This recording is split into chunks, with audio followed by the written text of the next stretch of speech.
Winchester, welcome to the Tuesday, November the 13th, 2018 Planning Board meeting. For those of you in the audience, I am required by state law to tell you we are being recorded. And to those out in TV land, welcome. So we have several hearings this morning. There's several hearings this evening. We have a continuation of a hearing on 654 Main Street for a special permit. This is the Fells Hardware site. That's going from 7 till 8. We have a hearing on a subdivision development application for off of Highland. That's going from 8 to 9:30. At 9:30, we will be discussing town meeting articles, and then we're going through some special permit applications and approval not required, and that's all the exciting stuff for this evening. So, Well, as long as I can be in bed by 11, that's.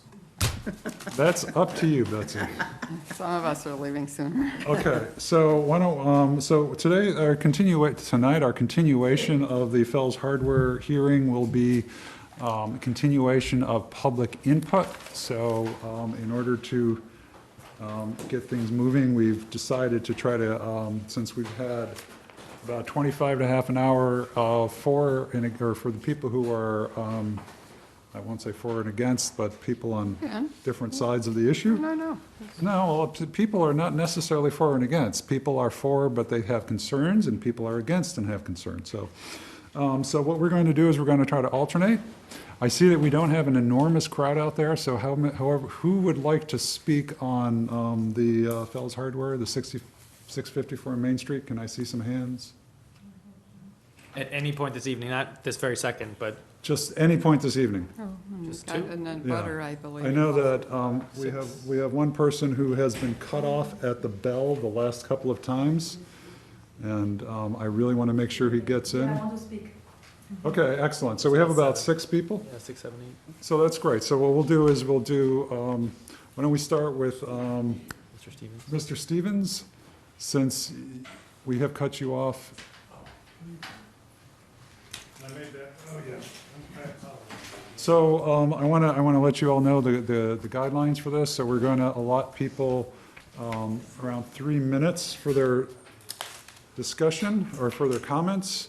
We ask that if someone else has made those comments before, that you either just say, yes, I agree, or because we want to get through them as quickly as possible, or as efficiently as possible, not as quickly as possible, as efficiently as possible. And when you come to the table, please state your name and where you reside in Winchester. Please speak into the microphone so that everyone back in TV land can hear you. And and there you go. Thank you, Mr. Chairman. My name is John Stevens. I live at 44 Vine Street in the Wedge. I've been there for almost 30 years. For 10 years before that, I lived at 39 Robin Hood Road over on the west side. What I have, I hope, distributed to all of you is a set of pictures. Aha! Nobody seems to have them. Brian, did they disappear? I may have to steal them back. No, they were right here. I did not move them. You want to hold his time or start over? Yeah, we can. Okay. Don't worry about it. You're not getting penalized. Thank you. All right. You want to start Okay. when he's ready? Am I missing something? Thank you. Apparently. Thank you. What I have is a series of photos taken in the Wedge and some additional background material just to orient you, not that you aren't pretty well oriented already. These items, the entire package is bait stamped in the lower right, so I can refer to it page by page. So, as I think are all familiar, the first page is a zoning map of the North Core, which is where Fells Hardware is located, and we're planning to a development. That's on page 3. The second exhibit is an outline of what I refer to as the Wedge, basically that part of town defined by Vine Street to the west of Main Street. And again, that is, of course, where Fells is located. I included on page 7 the aerial view provided by the proponents of the project, simply to show the size in relation to other buildings in the neighborhood. Page 9 and 10 are photos of the Fells Hardware, but they also tend to show the intersection of Vine Street with Main, which I will amplify on a little bit later. Then we switch over on page 12 to the intersection of Vine and Church on a Saturday. Now, all these photos were taken on Saturdays in October or November. I thought I could pull out of my phone the dates, but as Chris has already noted, I lack the sophistication necessary to produce color photos, so getting the date out of my phone, not so sure about that. At any rate, what we see here in 12, 13, 14, and 15 is a sequence of photos in which a vehicle is entering Vine Street from Church, and a vehicle is coming the other direction on Vine, and there was a lot of jockeying back and forth until the vehicle entering Vine Street backed up and let the other vehicle pass by, indicating that there is some traffic issue there. Then moving on to page 19, that's simply a shot of a Saturday on Vine Street. I included it to show that vehicles are parked on both sides. Of course, not legal, but that's the way it is. And I also wanted to show on the page 21, when a vehicle parks legally, like the school bus, that it becomes quite narrow. Now, the bus was there for a bar mitzvah, so that's the reason that typically you wouldn't see. But vehicles do park on the east side of Vine and have have eliminated the town strip. When I came to town, when I came to Vine Street some 30 years ago, the owner of the apartment building designed the town strip with a sprinkler system, and within a year it had been destroyed, shall we say, and it remains destroyed now, 25, 30 years later. You can still see the pipes. And then we move on to the intersection of Vine and Main, immediately adjacent to Fells Hardware. Numbers 23, 24, and 25 show the appearance of the intersection looking northeast towards Stop and Shop. While I am sitting in my 97 Lincoln Continental. And I think from my perspective is that one's view is pretty well blocked. That vehicle, of course, is illegally parked, but people park there anyway all the time. And of course, it forces one to pull out into the intersection to kind of see down the street. The progression of photos is first when I stop at the sidewalk, the far end of the sidewalk, then farther out into the street. Exhibit 8, which is pages 27, is basically me looking the other direction. Now I'm looking southeast across at the mobile station. And again, with the vehicles parked in front of Fells, it is difficult to see down the street to the right or to the south. There happened to be only, the day I took this photo, there happened to be only one vehicle there. That's not always the case on a Saturday. Let's see, I'm up to Exhibit 9. I'm looking east down Vine. It just happened to be there on a day. It's very difficult to see. I couldn't, as again, Chris is right, I can't handle the phone. I couldn't blow up the photo. I didn't know how to blow up the photo, but there is a vehicle parked heading inbound on Vine at the end of the street. Now, why he chose to park there, heaven only knows. I guess it was convenient. The next series of photos shows somebody coming out of 666 Main Street and another vehicle coming down Vine Street, causing a bit of a traffic jam. That again was on a Saturday. It's not working. Yeah. The photos at 36 and 38, 38's there because it got ripped off on my copy. 36 and 38 are the appearance of the parking in front of Fells on a Saturday. You'll notice that the vehicle closest to Vine Street is almost hanging over into Vine Street. I have seen vehicles which actually do overhang into Vine Street. And I guess the logic is that I'm only going to be in there for a second, so what's the problem?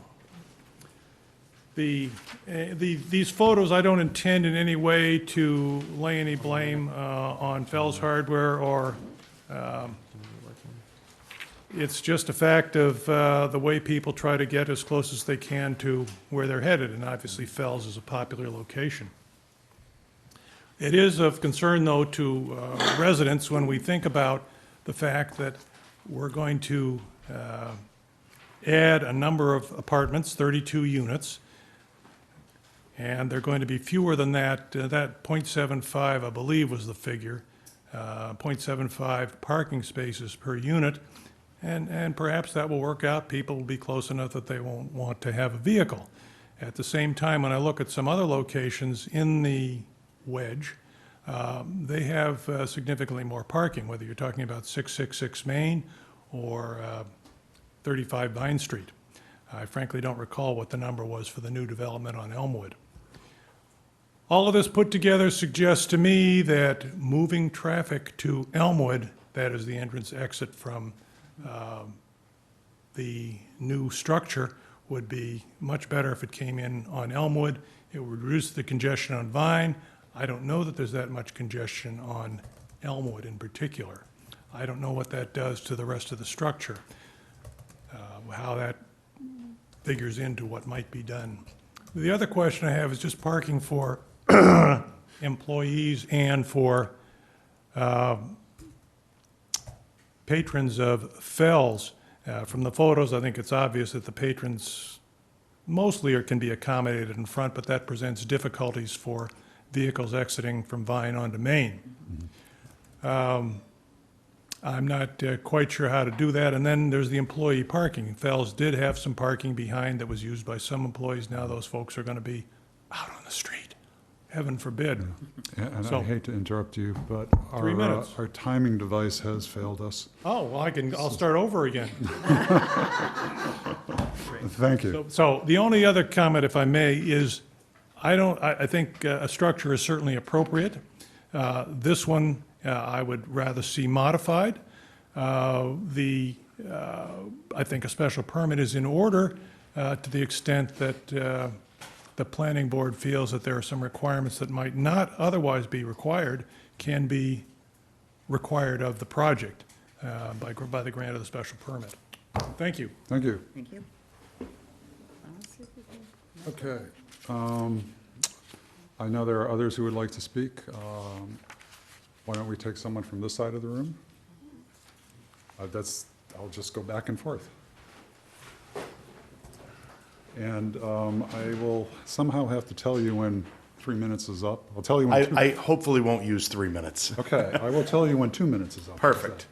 My name is Ben Albiani. I'm actually here on behalf of the Chamber of Commerce of Winchester, that I'm a board member of, that just wanted to let the planning board know that the Chamber of Commerce wholeheartedly supports this development, feeling as if it's in what was proposed in the newest CBD plans that went ahead. So we just wanted to throw our support in as fact as that we believe it's a good project and should go forward. I think you guys, as a planning board, this is me personally, think you guys spent a lot of time developing the CBD zoning and everything like that. And there was a lot of money spent through the town as far as what you guys wanted to do. And I believe that this is what I thought you guys were looking to have as a development. That's what was set forth when you were putting the CBD zoning involved. That's what I believed you guys were supporting. So I just, I believe that I think that that's exactly what you guys were saying. That's what the developers are presenting to you, and I feel as if that should be noted. So, Thank you. have a nice night. You too. And that was 1 minute and 23 seconds. We're going to hold everyone to that. So if someone from this side of the room wants to come up and speak, please. Good evening. I'm Edith Dunges from 42 Vine Street. And I've been a resident of Vine Street for more than 40 years. And I'd like to go on record to be in favor of the construction, but my concern is the height of the building. And I would preferably like to see it as limited to a 3-story building and not be higher than the Winchester Savings Bank that's across the street.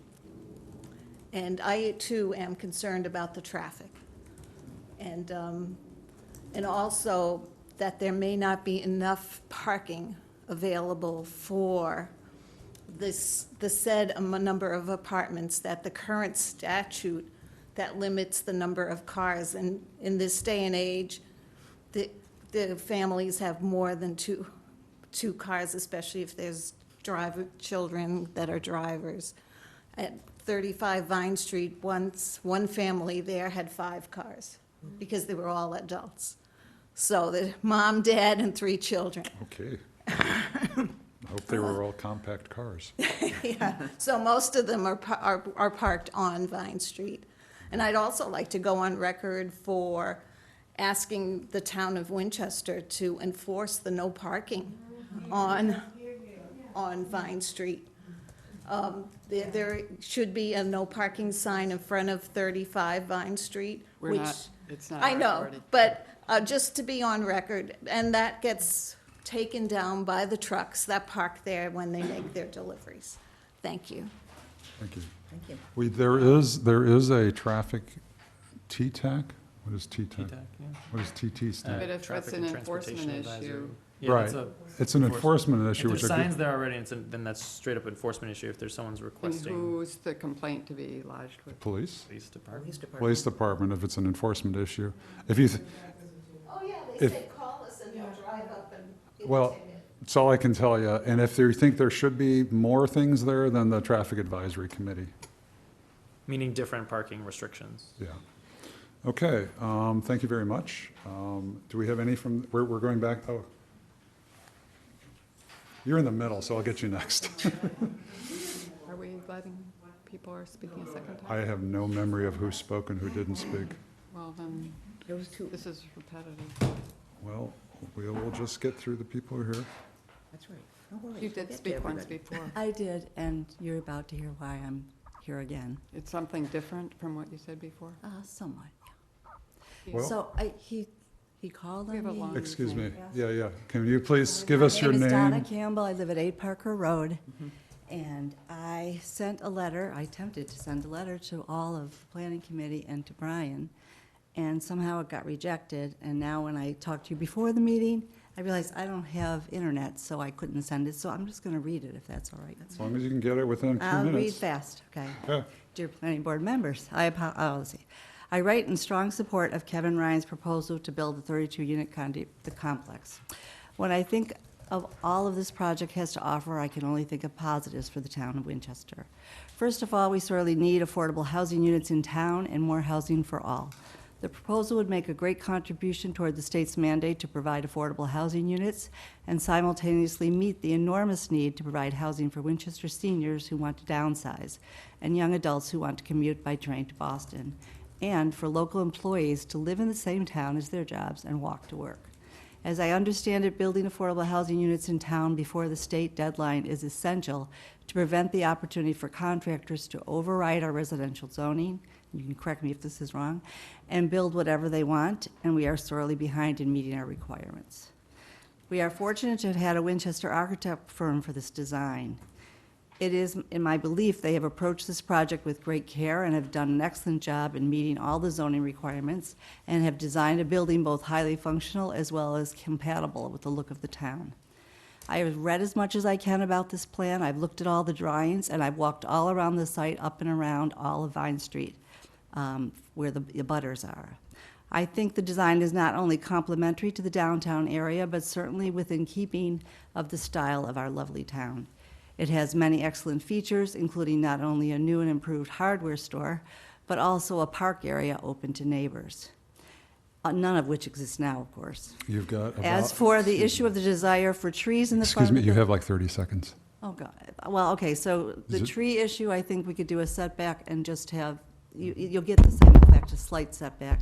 The question of the old house, I think it's just a necessary loss because it hasn't been inhabited. You've probably heard a lot about this, but it just seems to be not worthy of consideration because there's no one offering to pay what it would cost to fix it.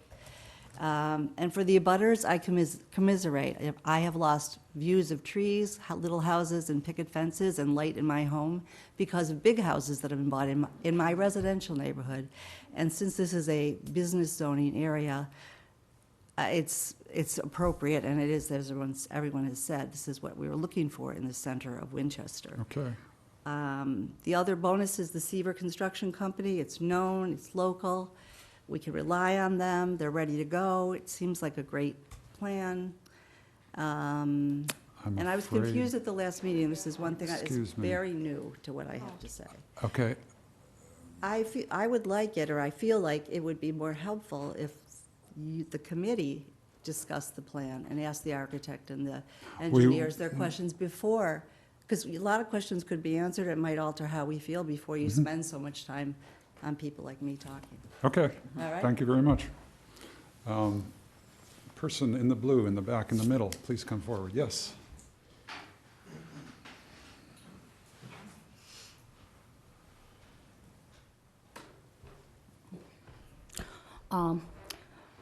My name is Yaping Zhang. I'm the next door neighbor to this project. I already sent email, I think, after last hearing to the board. I don't know whether you guys have received it. I can resend like hard copy maybe later. I'm sure we have it. Yes. Thank you. Okay, so this project to me, I'm an engineer myself. I know totally how this designed, all this, how this was going on, okay? I think this project is too big, too high, too aggressive. I want to see one thing. There's another building on like 800 Main Street, Winchester, 3-story building. That's already, I think, will be done very soon. I think the committee should consider what the residents see about that project. It's so close to the neighbors. It blocks almost all the like things. It looks so weird. I think a town like Winchester shouldn't like make all those. I know it's downtown. I also totally agree with we get more affordable buildings to teachers, old people.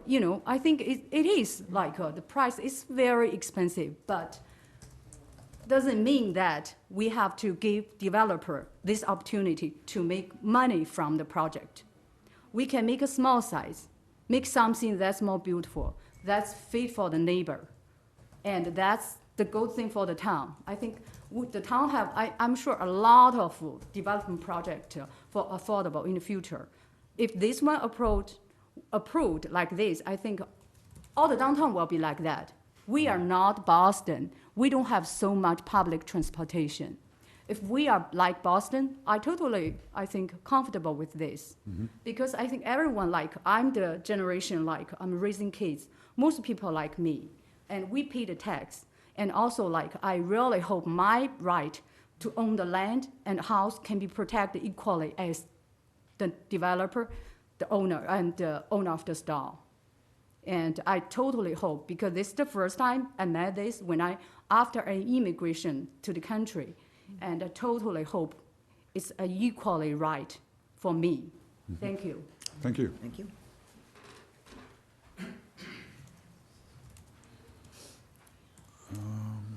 Let me just finish with my notes.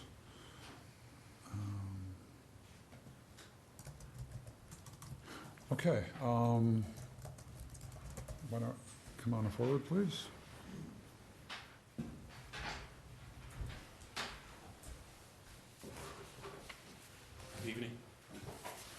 My name is D.M. O'Connell. I live at 10 Bacon Street, Winchester.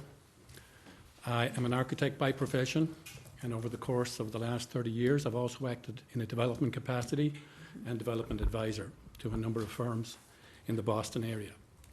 Tonight, I would like to talk professionally, but yet personally, about something that is pretty dear to my heart and to my wife's heart. She's also an architect in town. She couldn't be here tonight. But we felt strongly that we needed to speak out. And one of the things that's really important, I think, is that don't think of this as being the Fells project or a development downtown. This is a precedent-setting project for this town. With the recent enactment of the zoning changes and the guidelines issued by the planning board, it's now, there are other developers waiting in the wings to see, well, what's acceptable? What will the planning board accept? Can we push the limit here? Can we go for 2.5 times the FAR? Can we push to 60 foot, 5 feet off the sidewalk? Can we put open space on second floors that's not, is it public open space if you put it on the second floor? So in terms of precedent setting, there are others in the wings waiting to see what is the decision that you folks will make, because with the authority you have comes great responsibility. And this is a very responsible task. When I read the original presentation in the brochure by the architects, it read, the purpose of this project is to find a home for Fells Hardware while building 32 units of housing. I don't think that's quite the appropriate description. This is about building 32 units of housing downtown. And by the way, there's a Fells Hardware 2,800 foot square component as part of that development. So let's be honest, it's about building 44,000 square feet of housing downtown. So wanted to get that out of the way. In terms of context, immediate context, this site is located next door to another site that I'm sure will be under development very shortly too, and that's the Liquor Junction site. So I'd ask you, when you look at the images being presented, to imagine the same again next door, and what that will do to what I call the belly of Main Street, that whole center of Main Street. Because there are only 5 buildings, or 6 sites on that particular stretch of road in that block. The whole center of it will be taken up by this development and by the adjacent development on the Liquor Junction site. If I could just point out, you're just at 3 minutes. Okay. Could you finish up in 20 Sure seconds? can. Thank you. So I would argue for a building of this size. I think it's too big. I think it's too tall. I think it should be set back from the sidewalk. It reminds me of a sumo wrestler sitting in ballerina slippers. It's too big, too bulky, and is encroaching on the street.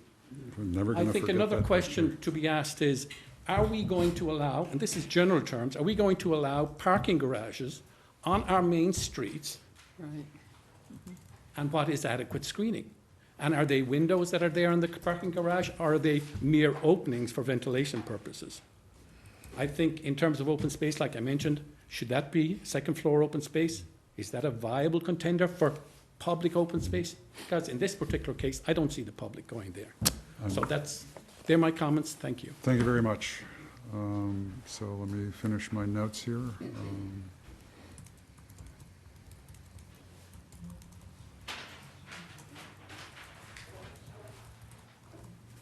Okay, how many more people would like to speak?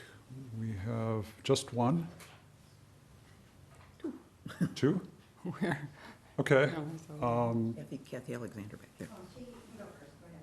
I can't see anyone's hand, so somebody please raise that. So we have one large hand in the middle, okay, and then we have a hand in the back. So John, apparently you're up first. And then we will have the last person, and that will be it.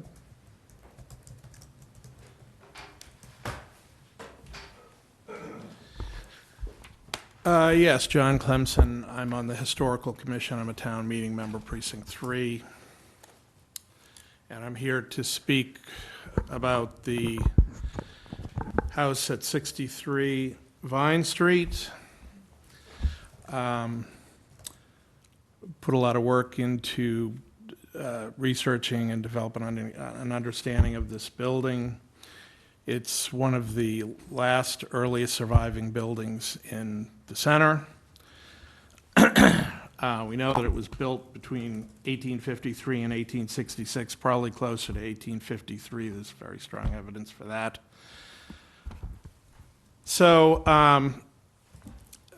the Historical Commission, I think, responded to you recently with a long memo that outlined some of the lack of unity on the Historical Commission, but did make clear that they considered the building historically significant, that it belonged on the zoning map as a building that should be considered under your bylaw, zoning bylaw, for preservation. A lot was made out about the age and lack of integrity of the building and condition, but it remains a legible part of, the earliest development of Winchester Center. And it's among half a dozen buildings that survive. Losing it would establish an unfortunate precedent for the few Greek Revival period buildings or later that survive in the center. So I, as a preservationist, am very concerned about that. I'd like to suggest that this project, based on what I imagine its budget to be, would certainly justify the renovation of this building in a practical manner so that it could be integrated into this development rather than turned into a parking lot. It's an important part of the neighborhood in terms of streetscape, and it would really soften the transition from this large building back into this almost entirely residential neighborhood that parts of it are within the National Register District of the center. So I think it's important, and I would encourage the board to at least consider bringing in a consultant to do some sort of really close study of this building so that it can be understood and that maybe more of an argument could be established for its integration into this big project rather than just turning it into parking spaces. So, thank you. Thank you. And we have one more person who would like to speak. If they would please come forward.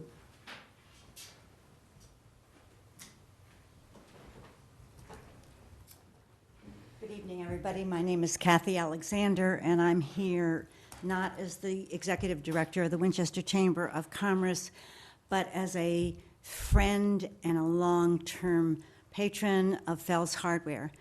And I really wasn't prepared to speak, but I know that all of you are Winchester residents and realize how important it is to have a business in our community that touches the hearts of every single person in our community. And as you know, Fell's Hardware, Kevin was elected Citizen of the Year several years ago, and I'm here to represent all of the people that count on Kevin and Fell's Hardware for every single one of their needs. And we have great confidence that Kevin has hired the very best and the very brightest to do what Winchester really needs. He will do it in good taste. He will do it according to specifications. He is a developer that we know, and he's hired a developer that we know and we trust. And I would hope that you, as the planning board, would support this kind of development. I know you understand all the rules and regulations. As the director of the Chamber of Commerce, I keep hearing how difficult it is to build in Winchester. please understand that this particular construction project is done with the very best people involved and to serve all of the residents of Winchester. We need Fells Hardware, and we really need the kind of development that they are proposing. I know this sounds very schmaltzy to you, but I know I'm speaking for many of the residents in this town. We fully support this project. Thank you. Thank you.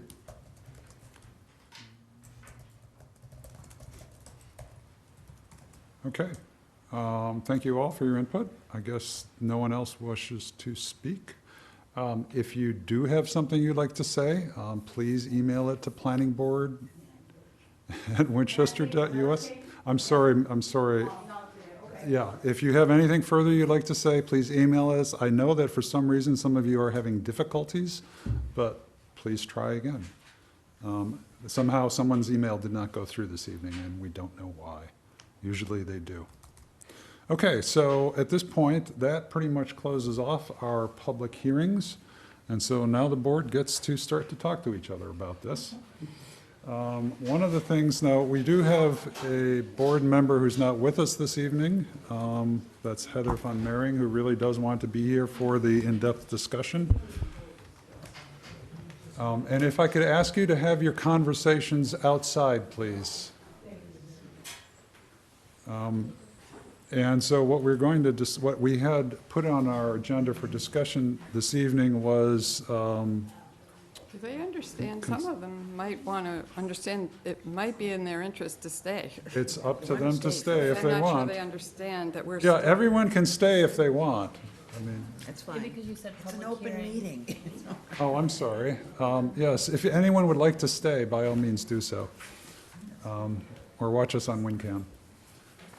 So at this point, I think we had discussed at our last board meeting, we were going to start talking about 53G consultants. And I want to hopefully relay what Ms. von Mering's opinion was, is that she was interested in having both a design and historical consultant work on this project. She felt that they were important to be done in combination and that they could be done simultaneously. So why don't we, since that's essentially all we're going to be talking about this evening, because we're going to do the meat of our discussion will be held on the 4th. I believe that was our decision the last time we had a hearing. In order to have the full board In there, order that to was have the what full applicant board here on the suggested. 4th.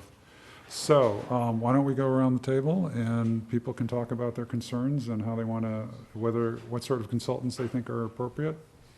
Well, If you- I don't want to be the first, I mean, we can go around the table, but I don't know that, as Brian had mentioned too, there's a question about whether this project warrants hiring consultants if the support isn't there. So I think we have to understand that we're not going to throw a burden, a cost burden on the applicant. yes, if the yes. support isn't there to The proceed. idea is that, No, that right, has to be but we said. can't come to, I mean, I think Ms. von Mering has to be here for us to come to that decision. But we can certainly talk about what consultants we think are appropriate. Yeah, I just don't think it was clear that we may think it's not a project that should be moving forward. The applicant had stated that it doesn't make sense from his point of view, Right. or I mean, it would be a wasting of everyone's time, meaning it'd be a waste of his time as well as the board's time. And his If money. we're going to be going through an exercise of saying, oh, well, we want to know more about design review, more about historic preservation, and then as well as what we already said last time, which was the drainage analysis as well. So the applicant was basically like, this is all well and good. Can we just say Mr. Seaver? Sure. Yeah. Mr. We Seaver? have to be really clear, because this project, as one person in the audience had noted, seems to get confused about whose project this is. Fair enough. Yeah.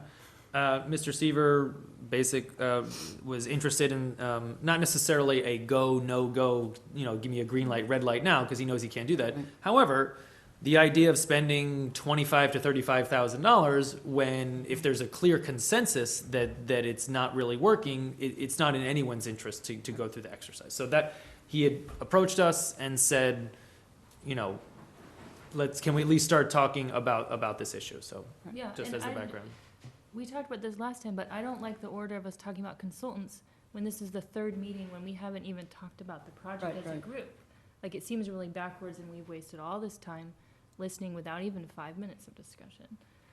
You know, like, how can we talk about consultants without having viewpoints? Well, there's- Understood. Well, why don't we go around the table and just start discussing reactions to Because it the... sounds like we're not supposed to talk about till Heather's here in December? Yeah, I don't like That's that. confusing to me. 'cause we No, have a I think quorum. that we wanted to go, well, we have a quorum. We have 4 Yeah. people. yes, we have a Yeah. quorum, Yeah, I agree. but we also acknowledge that we would like her to be here for a full in-depth discussion. I'm just saying, if we can fit that into the schedule. We went through this whole discussion last time about whether that was possible, and I think we all agreed that it was possible. So we agreed that today we would talk about consultants. That's what we agreed at the last hearing. Yeah, and I guess I didn't like it last time either. Yeah, I Okay. I- So Well- maybe I'm the only one. No, No. my view is, okay, maybe we should get into the meat of it. As much as, I was trying to push as hard as possible to pick a date when we could have all 5 members here, but for various reasons on the calendar, here we It are. was the 4th. It was the 4th of December. Even so, I think we can start to get a sense of 4 people and whether we really are wanting to. Okay, so work why don't with we dive into consultants. So I guess general reactions. I mean, I have a whole list of things. Yeah, I yeah, mean, so we me have too. 10 minutes for 4 of us to talk about all of our issues. We can continue the We will continue this Hang on, hearing. hang on. Interrupted. We can, at 8 o'clock, open the hearing. We can continue this to like 8:05, open the hearing for the subdivision, and then continue and talk to 8:30, for example. Does So- anybody else want to talk about the Yes, project? yes. Yes. Okay, And maybe can we agree that we'll continue to 8:30 on this one, and then maybe run 8:30 to 9:30 on the subdivision? So that would give us an hour for that as well. well, I'm just going to say that that really throws our schedule this evening out of whack, and since we know that you have a hard 10 o'clock deadline, Yeah, but if we end at 9:30, we can finish the other that stuff. still leaves us with, I've lost my It's going to agenda. take a half hour from Highland. I understand, Right. but I don't think there are people here who want to talk about Highland, or who Oh, will I at thought we had 9. discussed that at our last So, meeting. we do have someone who wants to say something in the Well, audience. that's out of order. I'm sorry, but we ended the comments. It's up to us. how we- Excuse me, I haven't finished my statement yet. Okay. I said, we have someone who wants to say something, who wants to make a comment. My next statement was going to be, Okay. will this board consider? Yeah, no. Well, I would. A comment on what? There's someone in the audience who good. happens to be related to this project who's raising his hand Oh, and seems to want to say something. So does this board want to consider his statement or I not? don't. I think you asked everybody who wanted to speak to raise their hand. Yes, but, okay, so the answer is no. The answer is no. Okay, thank you. So I'm sorry, we will continue with this discussion. why don't Okay, you start? so start. Okay, I'll start. John Clemson already mentioned this one, but I think that knocking down the house for the exact location of parking is a bad linkage. I think it looks really bad for us and for the developer to be using that space for parking. I also thought that the house could be incorporated into the development, and that would help transition the scale from Main Street, even if it starts high at Main Street, having something close to the street that is that scale and then gets bigger behind, goes up the hill, I think it would help just ease that scale transition. One of my other issues was the lack of doors and activity around the edges. I think some of that's because of the parking and the access, but I think for a building with such a big massing and on Main Street, you need to have more in and out and more activation of the street. I also think that the building should step back in places, maybe actual balconies, to soften the front face. And then same with about landscaping and setting the building back. Those are just high level. Where were you going around?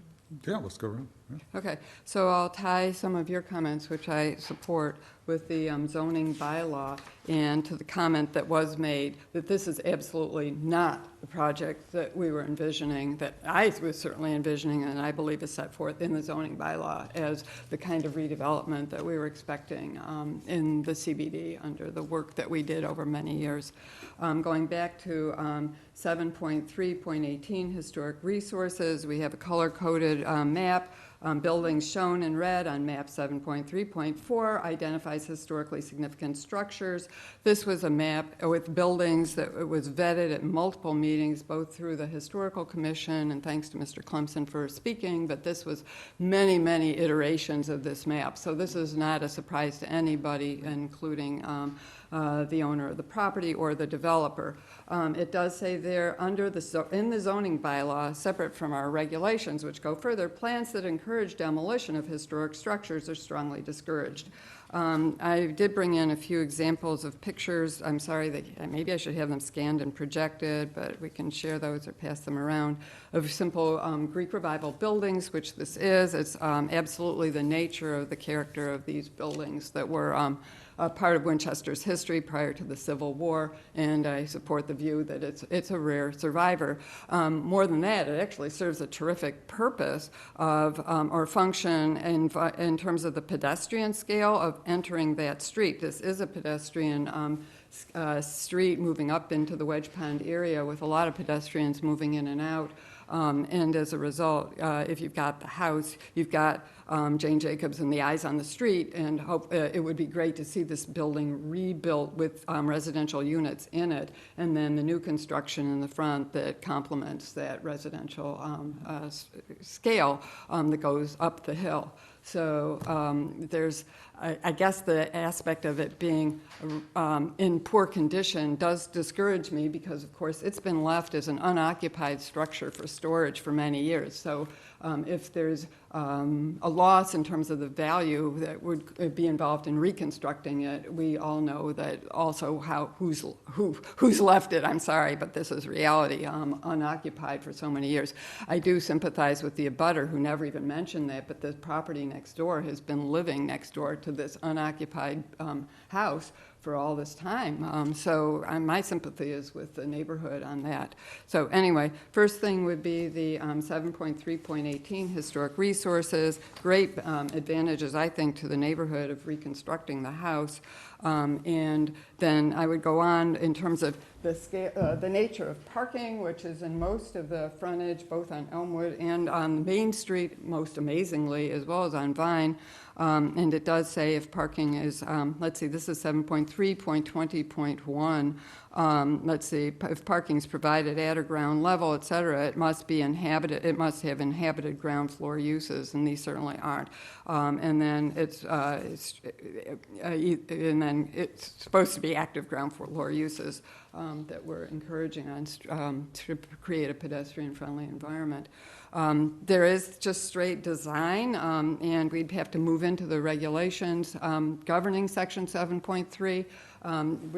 We were expecting and wanting to see an animated roofscape. I could go through all these design elements, but this simply isn't the design that we were wanting. We could shift this over to the consultant under 53G who worked on the Elmwood project and try to scale the whole thing back. But to me, this is a no-go because of the parking on the first floor and the loss of the historic resource. It just doesn't have enough. If this were 53G invoked, I would want to see a project that can be improved upon, but this is, I think, we have to, I think, go back to square one on the whole nature of what it is. The presumption of demolishing the house and the parking on the first floor, those two are just, put it to me, there's no future in this particular concept. Okay. Well, I share your concerns. I definitely do, because especially with the historical property right around the corner, as well as what we're going to be seeing directly on Main Street. However, I think it is also important to recognize that when we did the rezoning, one of the things we were anticipating was that, in fact, we would have more height right on Main Street. We recognize that. So I just wanted to make sure that people were aware of that as part of our zoning. So I think I don't necessarily see the two necessarily having to be in conflict with each other, but it is going to call for a creative solution as well. And of course, I don't think we've even begun to dive into that, frankly. So I don't think we've got much of anything else on our table right at the moment. But that's sort of my feeling on it. We just need to be able to find, and it will take a good creative solution for that. Okay. I'm not an architect, so. So I have a long list of things here that I think I will save most of them for our next meeting. Let me, from the outset, say I think there should be a building on this corner. I think it really comes down to how the developer, Mr. Seaver, and his architect are willing to work with the board to come to something which the board will agree upon. I could repeat many of the things that have already been said. I do believe that this building is out of scale for that particular part of town. It's a 5-story structure. We don't have those. It's taller than the wedges. The wedges? No. Wedgwood. Wedgwood, sorry. That's the ledges, not the wedges, yes, okay. I also share the concern about the garage on Main Street. I don't think we have any similar looking wall anywhere in the downtown, where you just have a wall with windows onto a garage. Every other frontage in downtown is alive. That's a very dead-looking front. I have, quotations from all the regulations, which I think we can go through. I believe that this project could go forward if we came to an agreement on reducing the bulk. I believe that, I know that it is possible to integrate older homes into large new construction. I see it in Cambridge, where you've taken an old, beautiful home and somehow slapped on 20 units behind it, and you walk by it and you say, wow, that's a beautiful old home, and look, it's got this whole thing behind it. You don't notice. Those are I think there's certainly challenges to get this to work. I have to admit that I believe most old buildings can be brought back to life, as long as the sills aren't rotten and the timbers aren't falling down. Whether or not that means you just came up with a modern version of an old classic, that's up to the purists. I agree with the concerns about parking. I don't know where the employees of Fells Hardware would park. That isn't obvious to me, and maybe I missed it in the designs. So I think this project has promise. I think we all would like to see some sort of development there. To be honest, I am concerned that it provides only a single commercial space. One of the things that, if you listened to town meeting or you didn't, one of the things I pointed out that over the last 5 or so years that we've had, if we include the 32 units, I believe it's 32 on this project, pardon my bad memory, over the last 5 years, we would have had 60 additional residential units in the downtown and North Main Street area and 0 additional commercial units. We need to increase our level of commercial activity in order to offset any new people coming in. I have nothing against kids in the schools, but we got to pay for them somehow. So I am disappointed with the project this size that we're only getting a single commercial unit, especially on a lot this big. So those are my concerns. I don't think they're fatal flaws. I think that we can work together to make this a much better project. And so I'm not ready to throw the baby out with the bathwater, but I think we do need another bath. So if this is our dialogue, Yeah. or our conversation, when you say all the things you do, I'm hearing a different project. And at some point, there's a limit to what's considered the project as submitted and what gets modified. And I'm turning to Brian, because I have been around this concept a few times. And this is basically, it gets denied, and then it's back to and submit a new project. There's a limit to what's considered the project as submitted. Yes, I mean, it definitely makes sense to be as equitable as possible with the applicant, like we talked about. If, you know, we are not here to completely redesign a project, I think that's the major point that you're trying to make, and I would agree that we are not here to completely redesign a project. That's not what the planning board, or any planning board, is supposed to be doing. Right, we reject and then start over. Because if we're talking about, which I think there's some consensus, I'm hearing three people, Betsy, you haven't commented, but parking on the entire ground floor except for this very small retail space, and the house, which three of us are interested in seeing it worked into the design, I'd say we deny, and we can deny without prejudice too, and then it comes back, which would give us it's a new project that at least three of us are describing. Well, wouldn't you want to talk to either Well, Mr. Seaver or? I agree with you on the He's parking. not here, which I know. No, I know he I wasn't think able it's- to come, and Mr. Mulhern's here in his stead, but I think the idea is that, Well, then we could continue to have a conversation with Scott Seaver, but I guess, is that how? I is think it I makes- mean, he'll see what our comments, one would assume. Right, And but- you'll be meeting with him, which is one reason why we're glad to have a planner in the office downstairs. I'm just wondering, I mean, we can keep, we're not going to end up, this is not how no. a project gets redesigned under what's submitted, because there's also a deadline of how many weeks, and, I mean, it just, to me, it's, We have run into a scheduling issue.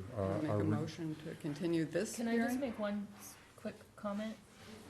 Why don't we just, Make a okay, motion. really quick, and then, I just wanted to say that some people are talking about the project in terms of if you support the hardware store, then you support the project as is. And I think all of us support the hardware store, but Yes. we have Absolutely. design concerns. So I'd like us to, and comments to be separating those two issues. We Agreed. can support the hardware store and want a different design. I definitely want the hardware store to stay, and I want to see a development on that site. Right, so I'm just saying, I a think we- lot of the yes, we- support Yes. is just about the I hardware know, I think store. we're, I Well, think, we all I support think the we're all, I hardware think we're all store. agreed on That's that not point. what Yeah, this is about. this is not what this is about. So, well, That's good. so very Why don't we very take quickly, and then I think we'll deal with our next agenda item, or at least No, we- figure that out.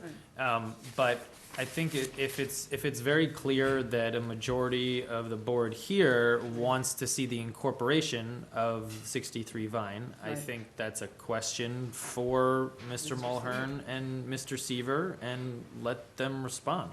Well, right. let me add. Can I make a suggestion? I think that it's important that we provide a written memo to the developers Oh, yeah. about our concerns so that they actually have something in hand. I think one of the things that has annoyed me in the past, not with this particular board, but with other boards, is that the developers, they kind of pick up on what individual members say, and it gets very confusing. So Fair. I would like that this board issue a memo describing our concerns with the project, and that we give this to Mr. Seaver and Mr. Mulhern, and we get their response and Yeah, see that's much what they better. can work with. That's much I better. think Will that- you that's a authorize great Diab and I perspective. to do that? Me. Author- Me? Yeah, you gotta say authorize me to do Yeah, that, yes. You yes. can call yourself by the third person if you want. And, but I did, I would rather just continue this to 8:30. Well, Open this. someone make a motion. Okay, so I'm going to make a motion to continue this hearing to, like, I have 8:05, that clock's different, but to like 8:07, and open the hearing on the subdivision, and then we'll pick up on this one. I'm assuming or guessing that we would like to close this one to 8:30, or is it close, or what, end this at 8:30, and then pick up on our subdivision hearing.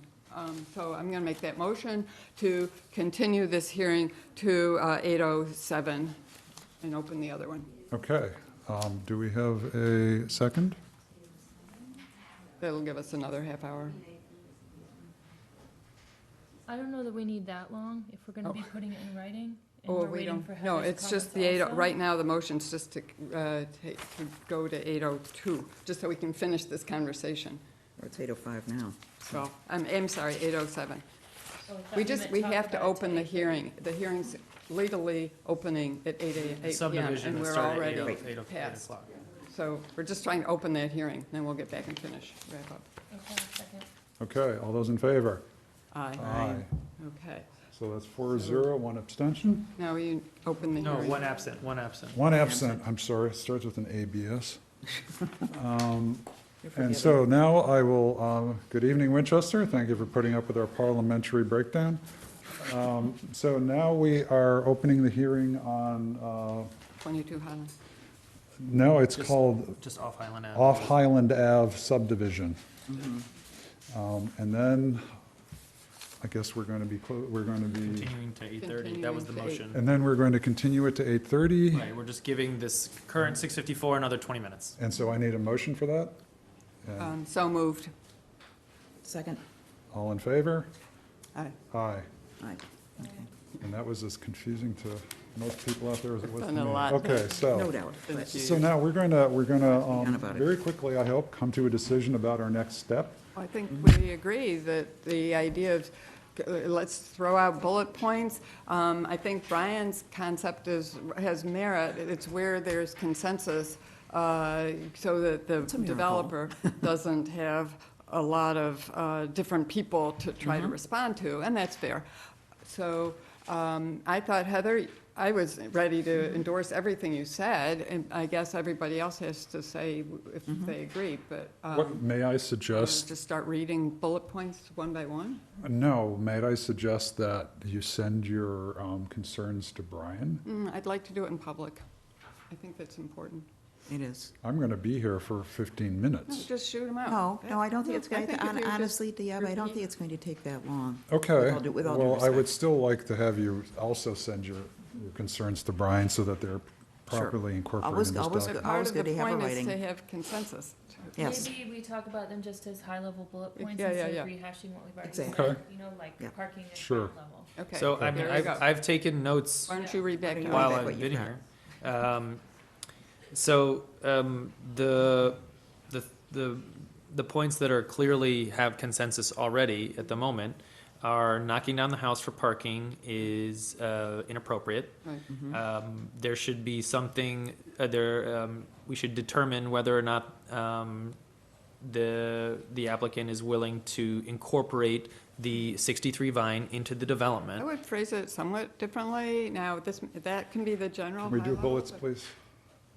Yeah, but we're supposed to consider how this board collectively wants it to communicate. Well, then we're going to be here for more than half an hour. Are we allowed to review a draft via email? No. How do No. we? We can't give you comments? No, it has to be done in public session. Well, then Well, I if- think Brian could add in parentheses, it looks like 2 to 3 members would like to see the house preserved. That- So that- It's a little that's- different way of phrasing what you just said. What, Well, preserved and I mean, Yeah. I was preserved and incorporated. But That would like to see that whether is, it's that is, just, we would like to see it, not to see whether. We'd like to see Or at it. least a development option. You know, we Yeah, could have exactly, scenario. exactly. Yeah, if, Good, go I ahead. believe, according to open meeting law, if you send it to Brian and we do not discuss it until the next open meeting, we're fine. yeah. Yes, Anyone, that's true. anyone That's can true. send me Anyone anything. can send it to Brian, and then we will bring it forward at the next meeting and discuss it, so. Yes. Well, the that- biggest that is bullet an point so option. far is Fine, that the keep building going. should be preserved and incorporated. Okay. Do you have something about scale? And as of right now, yeah, the scale is Too tall. larger than what would be appropriate for the neighborhood. too tall. Too Oh. close to the street, The massing is very large, Yes. step back. too close to Yeah, the it street. doesn't step back. Doesn't step back. Roof escape doesn't step back. Mhm. And it's also, the roofscape has no real silhouette. It's really a flat roof building. It's really a box. It's just got some So, slight mansard. Um, Remember, and you can relate that to the regs, because the regs talk about the Talk about the roofscape. requirements, we've already talked about that at Right. all length. right, so 63 Vine should be preserved and incorporated. The scale and the massing is too close to the street and there is no step back. Sidewalk on Elmwood. Mm-hmm, very important. I would, Do we we could keep, want to propose, oh, sorry. I mean, I have things like, well, we have to talk about parking for the commercial establishments, where that is going to be. Mm-hmm. Um, Do we want to ask about parking on entrance on Elmwood instead of Well, I on mean, Vine? I want to wait because, I'm sorry, well, if we're just, maybe since this is high level, maybe that one we come back Yeah. to, but I'm concerned that Elmwood, we're trying to turn into a residential neighborhood in its own way, so I don't want to. We have problems with traffic flow in that area Either way, regardless of yeah. where that entrance is. And the problem is we, of course, also don't want it out on Main Street because that looks horrible, Yeah, so. but if you were to preserve the house, you can't enter there anymore. True, that's the fair. entrance. I That agree. is true. Yeah. That is Okay, I true. agree. Unless You you got move, it. unless you got move the house consensus on somewhere. that. Yes. Yeah. I particularly would prefer to have the open space more in the public's eye. Oh, definitely, that's the So I purpose of actually it. have here somewhere that it should be moved to the front of the building Yeah. rather than to the back. Open If space, there were a pocket park there, that would soften the whole thing. yeah. Well, or it So you could could just say be a open space should setback. be more accessible. Should be Yes. more accessible. To the not public. To the public. Yeah. We talked about activating the pedestrian streetscape, Yeah. having more entrances and Yeah. not just a wall of garage. And then, this is really another level, but it's maybe, let's get it out there now for all future developers. This is precedent setting. The facade really needs some articulation. It's Yes. just too flat. Yes. That's what I was thinking with the stepping back and having Oh, yeah, balconies so it's to- more than the roof. It's like It's more good. three-dimensional. Yeah, yeah. Right, well, that's It needs actually, shadow. there is, height and bulk of buildings should be configured to minimize their visual dominance above downtown's traditional 2 to 3 stories. I think that, there are particular things we can pull out. That's in 3.5 element of form. I mean, I think, I've heard most of what I consider as being things that Okay. would So So improve this this is a good building. high-level list. The question I have is, though, if some of us feel, which I do, that this just is not, this isn't tweaking, which is what you would get typically in this kind of. I this would is agree so- that what's on here is not tweaking. It's a different Right. project. So at some point, it's going to take 4 people to move this project to a permit, and this isn't something I would be supporting, so. Well, I think to be fair, to be based on the comments that I've heard from Heather, from Maureen, from you, and from myself, I think we're pretty much in agreement on that point. Yeah. Thank you. Well, I will say, I don't know how much is possible to work with the developers to come with a better plan.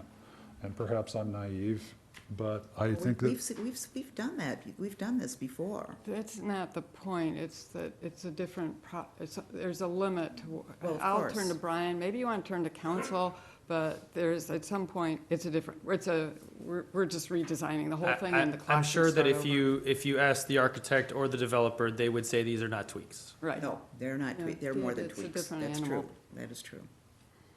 No, Maybe you should talk to council, but this is, I can talk to council. Apparently not. fair enough. no, it's not. Talk I to mean- You were council. looking just for a facial expression. Just, yeah, not- any clues, any clues, but that's okay. I mean, I think this is something we should, I would like to see this discussion written up as a memo, presented to the developer, where we can sit down and discuss with them how they feel about It's these. fair, I'm okay with that. And get their input, And and Heather then, will be there. and at the bring next this meeting. back to the board, and then we can go from there. That sounds good, I okay. just want to be sure here that it's all 4 of you that is saying that the building should be preserved and incorporated. Is that, Yes, if you want to take a vote on that. You want to take a vote on that? Yeah, sure. I'll hand, I think an informal vote, there are 4 hands, and they belong to 4 different people. The last I looked.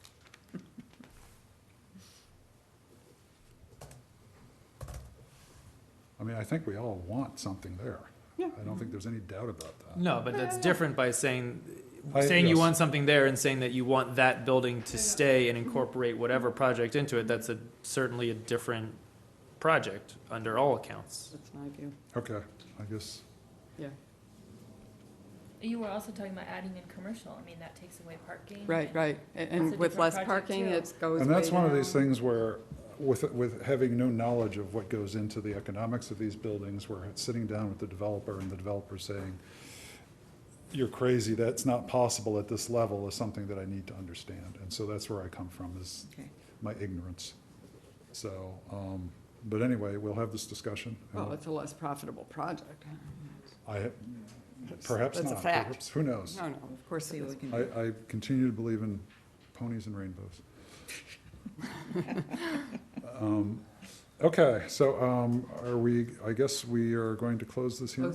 No, continue the hearing until. Oh, that's right, I'm sorry, continue. we're So I'll reading- make a motion to continue this hearing until Tuesday, December 4th, and we do need a time. I guess there are a few people from the Vine Street neighborhood still here and the proponent. Seaver's not here, but anyway, his Sure. representatives. Why don't we do it at 8 o'clock? Is that okay? What does that do for us?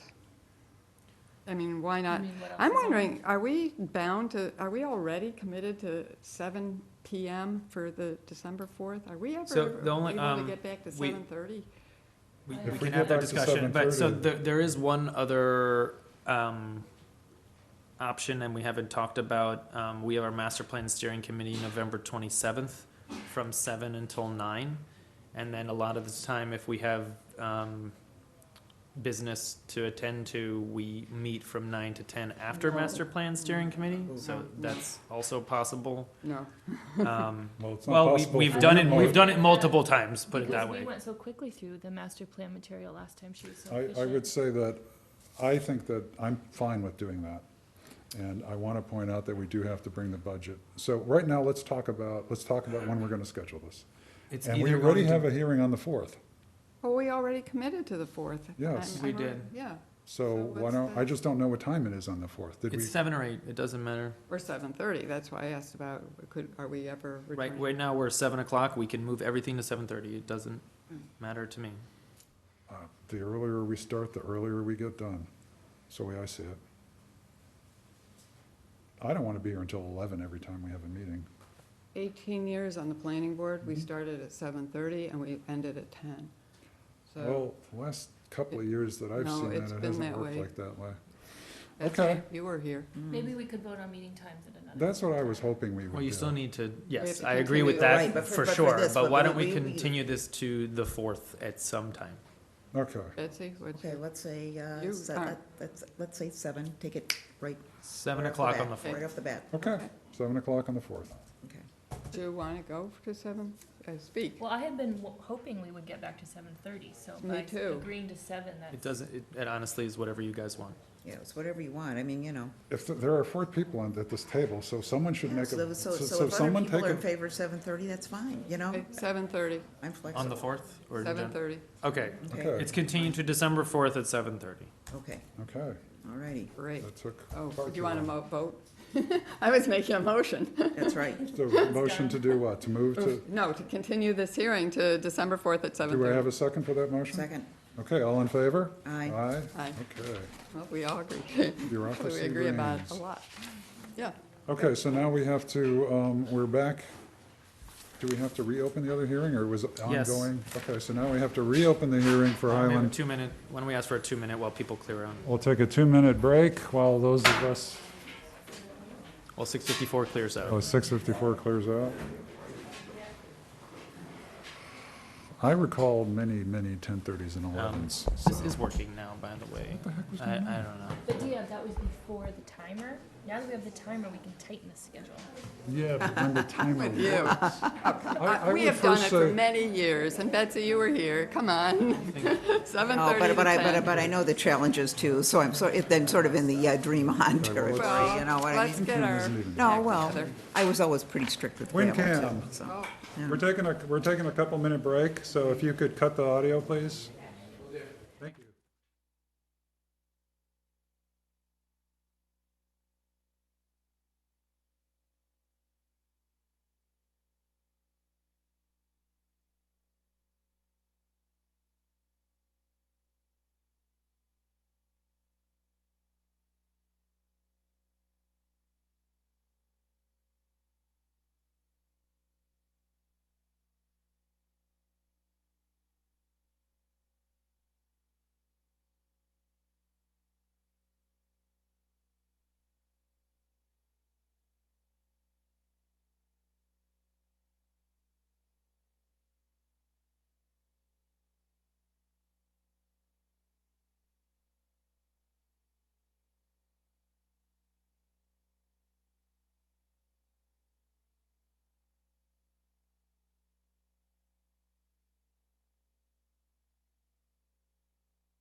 Cam, if you could give us a thumbs up. 2, 1. Thank you. Welcome back to Winchester Planning Board. Next up is a hearing on a subdivision for the land off of Highland. I believe that's what it's called. So this is a public hearing, and I want to let everyone know what the rules are for our hearing. So what we're going to have first is we're going to have a 15-minute presentation by the proponent, Mr. Miller, after which we are going to open up the floor to comments from the audience. And in order to move this along, we're going to we are going to give everyone 3 minutes to make their immediate points. If someone else has said something and you agree with it, please just say, I agree with it, but please don't repeat them so we can get through as many people who wish to speak. And then what we're going to do is we're going to try to alternate between different points of view. So we'll take a few people who are in opposition, a few people who are in support, and we'll alternate so that we get a good mix this evening until everyone has had a chance to speak. So any comments from the board before we begin? Is the engineer presenting?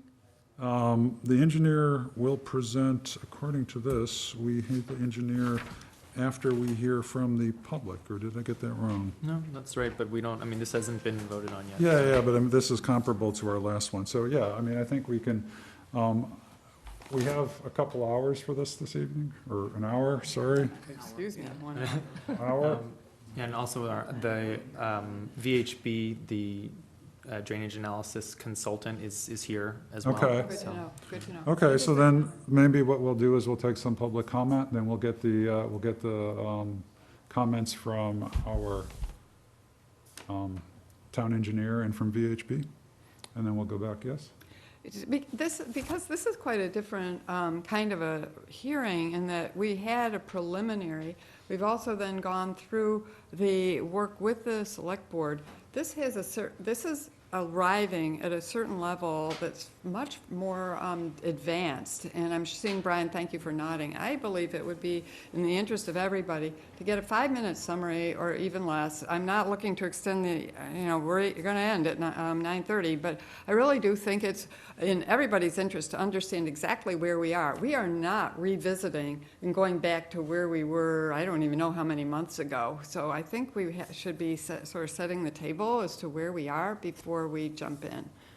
I think that having the developer come forward and give us a 15-minute summary of where we are, I think would be useful, because this, the process from Brian, right? Yeah. It's a different. I'm sorry, I completely am missing what your point is.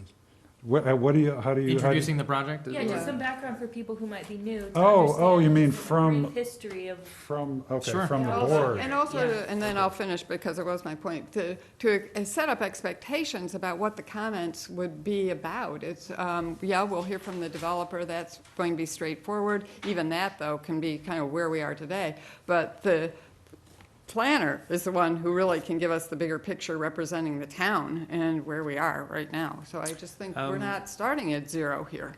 That's true. There's a 3.5-year history to this project. I can go it as quickly as I possibly can. The I've short done it version. often lately. Give you 3 minutes. Exactly. It's okay. So this is the result of several different projects that were applied for. The first was through the Zoning Board of Appeals. I believe it was for 3 or 4 houses with variances required because there's only enough frontage for 1 house on this lot. The ZBA rejected without prejudice, or I believe actually I take that back. They you pulled the application before a vote was rendered. Then went through the planning board in order to go through to have a through road, which is a road that goes directly from Highland Ave all the way to North Border Road. We were very much, that project ended up becoming quite mature. We went through 3 meetings. We were actually getting to the end of that project. And then DCR had said that they will not allow a connection under any circumstances for a through road, which kind of derailed the project.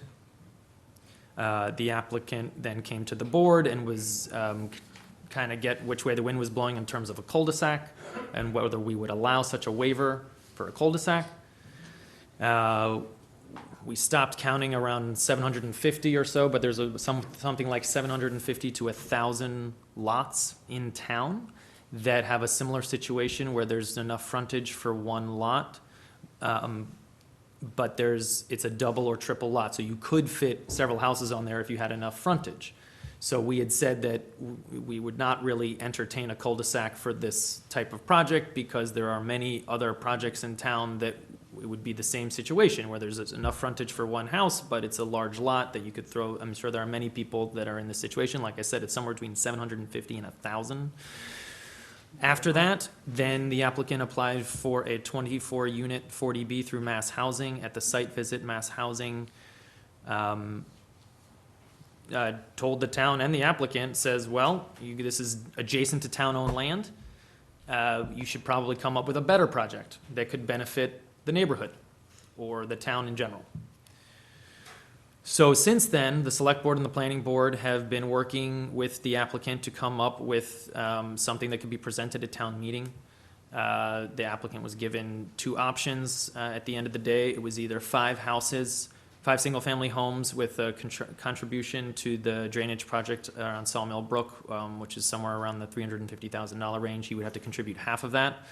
Or he could, and so 5 houses with a contribution, or it would be 4 houses, no contribution. The applicant decided for 5, and is now, there are a number of articles before town meeting that would allow this land swap to occur. So there, 2 portions of land would be swapped for another portion. It would be much better if I show the map, but I'm sure we will get to that. And so now this is before town meeting. There's the number of articles before it are, one is the disposition of the land that we're giving the applicant. The other article is the acquisition of land along North Border Road that will give us access for 2 affordable units if we so desire. And there's also a zoning change that would occur with the land that we're swapping. We would have to change, because since it's town-owned land, it's zoned schools, conservation, institutional, SCI.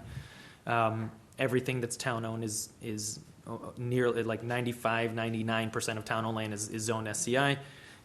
So we'd have to change that zone. So that's 4 articles, or sorry, the 4th article is 22 Highland is 2 affordable units that are currently existing on our property. There's money that's associated with destroying 22 Highland in order to make this project possible. So those are the 4. So technically 3 of the articles, all 3 need to pass in order for this project to be, to go forward and viable. Nothing we can do at this table before town meeting will mean anything. Town meeting has to pass it first, and then we would be able to approve the project if that's happening. I think that's everything. Good job. Precise and to the point. Thank you. Onward. Thank you. That was very well done. Much appreciated. You do sound like you've said that several times. So at this point, I believe we can have Mr. Miller come forward and give his presentation. And we're allowing how much time? We are allowing 15 minutes. And let's hope that works. I'll start my timer as well, if I can find it. Good evening. Hello, and welcome back. Hello. So Craig Miller with Waterfield Design Group and 5 Points Development. With me tonight is Jacob Murray. He's a lead designer at Waterfield Design, in case there's any technical questions that I can't answer. He's been the lead engineer on the project so far. Just to be brief, to give you an update of where we're at, we've met with the engineering department and the town's peer review consultant, VHB. That meeting happened a couple days ago, last Monday? Friday. Right, so there were 25 comments that had been carried over from previous reviews that had also been done by the town engineer and by VHB. Of the 25 comments, we discussed at length with them, each one of them, the technical merits. And of the 25, we're down to 2 that still need additional work. Of course, we have to submit drawings that show the discussion that we had on Monday, but that's our intention. When we left the meeting on Monday, we on our side, we felt like we could answer and resolve 23 out of the 25, and the other two just need additional work between us and VHB and the town engineer.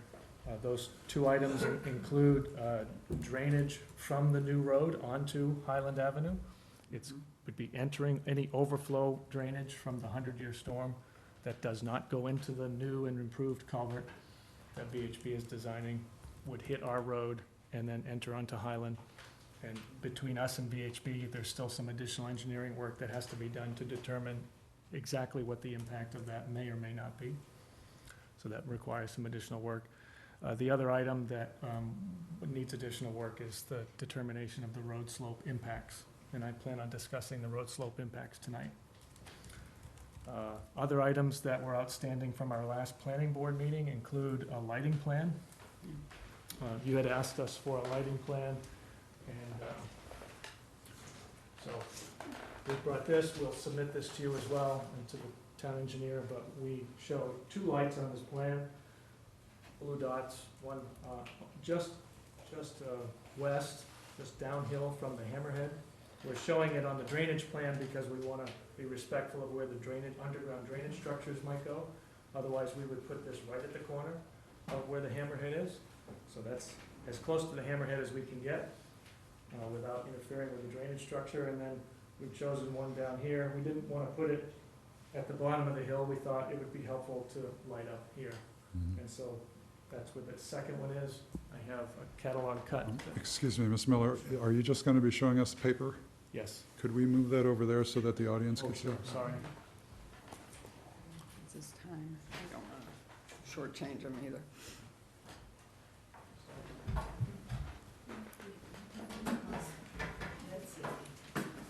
That's fine. You're good. I can see. Fine, I'm just gonna move over. Yeah. Compromise? Just Yep, that's good. Keep going. So just to repeat, so everyone in the audience can see, 2 lights, one here and one here. You've heard the discussion, but that's where it's located. I can show the plan if Yeah, it's hard to see. I'll also submit it. We also have a catalog cut of the light fixture itself, which is from Philips. It's the Serenade series. It's an acorn light. Looks like that. That one without the black top. Mm. It's an acorn. If you want to see what an acorn looks like, go to the Rotary over at, I forget the name of that corner. It's okay. It's Yeah. okay. When there used to be one of the tennis courts, but it's an acorn style, and I've selected the type and the pole, so all that information is here.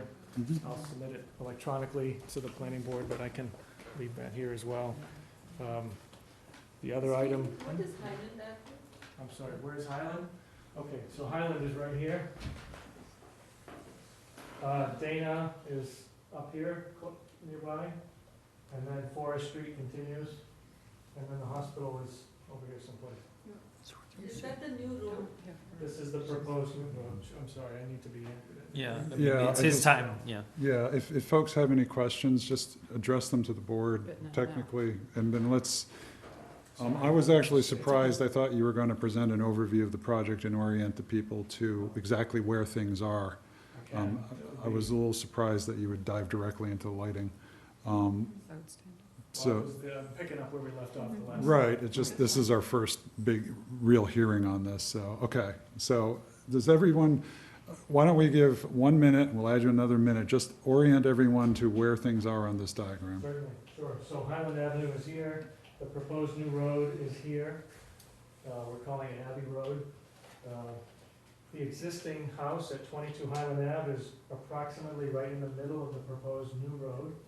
So that house gets torn down, the new road goes in that location, and then hooks back towards the property where there's an existing right-of-way now paved that goes up, and then culminates in a hammerhead turnaround here at the end. It's a little confusing on this plan just because underneath that hammerhead road outline that I'm showing here are drainage structures. These are all underground drainage structures to capture the new runoff from the new road, the new rainfall runoff, and also from the roofs of the new homes. And could you point out where North Border Road is, please?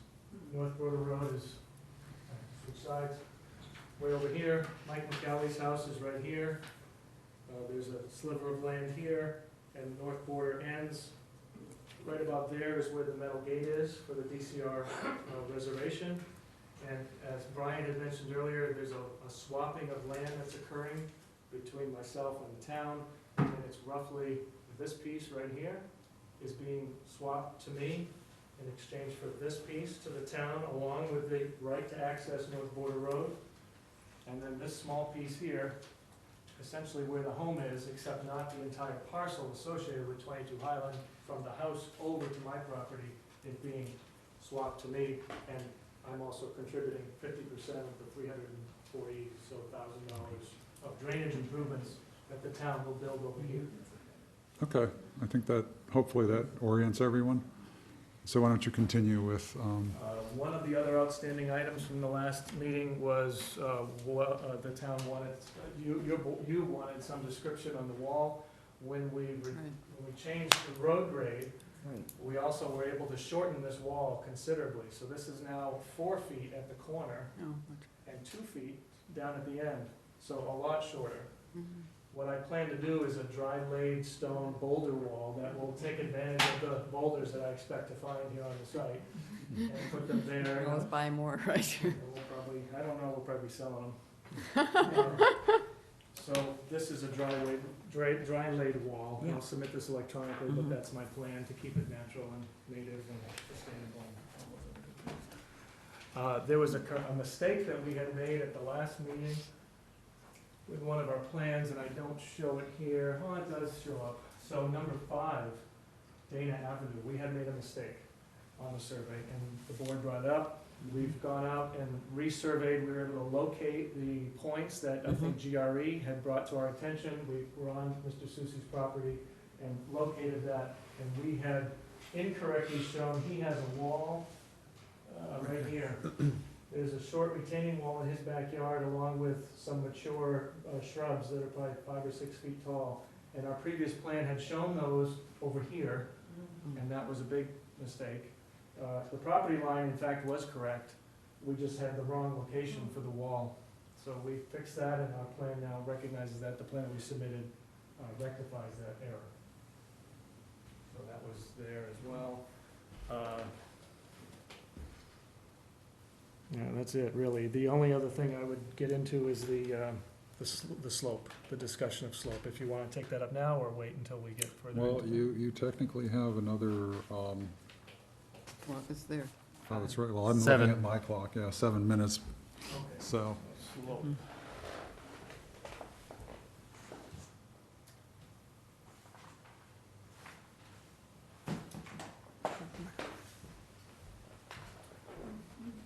So the town engineer has asked if we could consider, I'm gonna show you this board as well. Same side? Oh, well, if you can manage, Yes. it would prevent us from getting whiplash. Does that work? A little bit further like that? It's good for me. Okay, so, the town engineer had asked, and your board as well, you had asked if we could consider reducing the slope of the road from 10%. We have a 10% road slope for about 170 feet. If we could reduce that to 8%, because the town standard is 8% for a distance of not more than 300 feet. We cannot.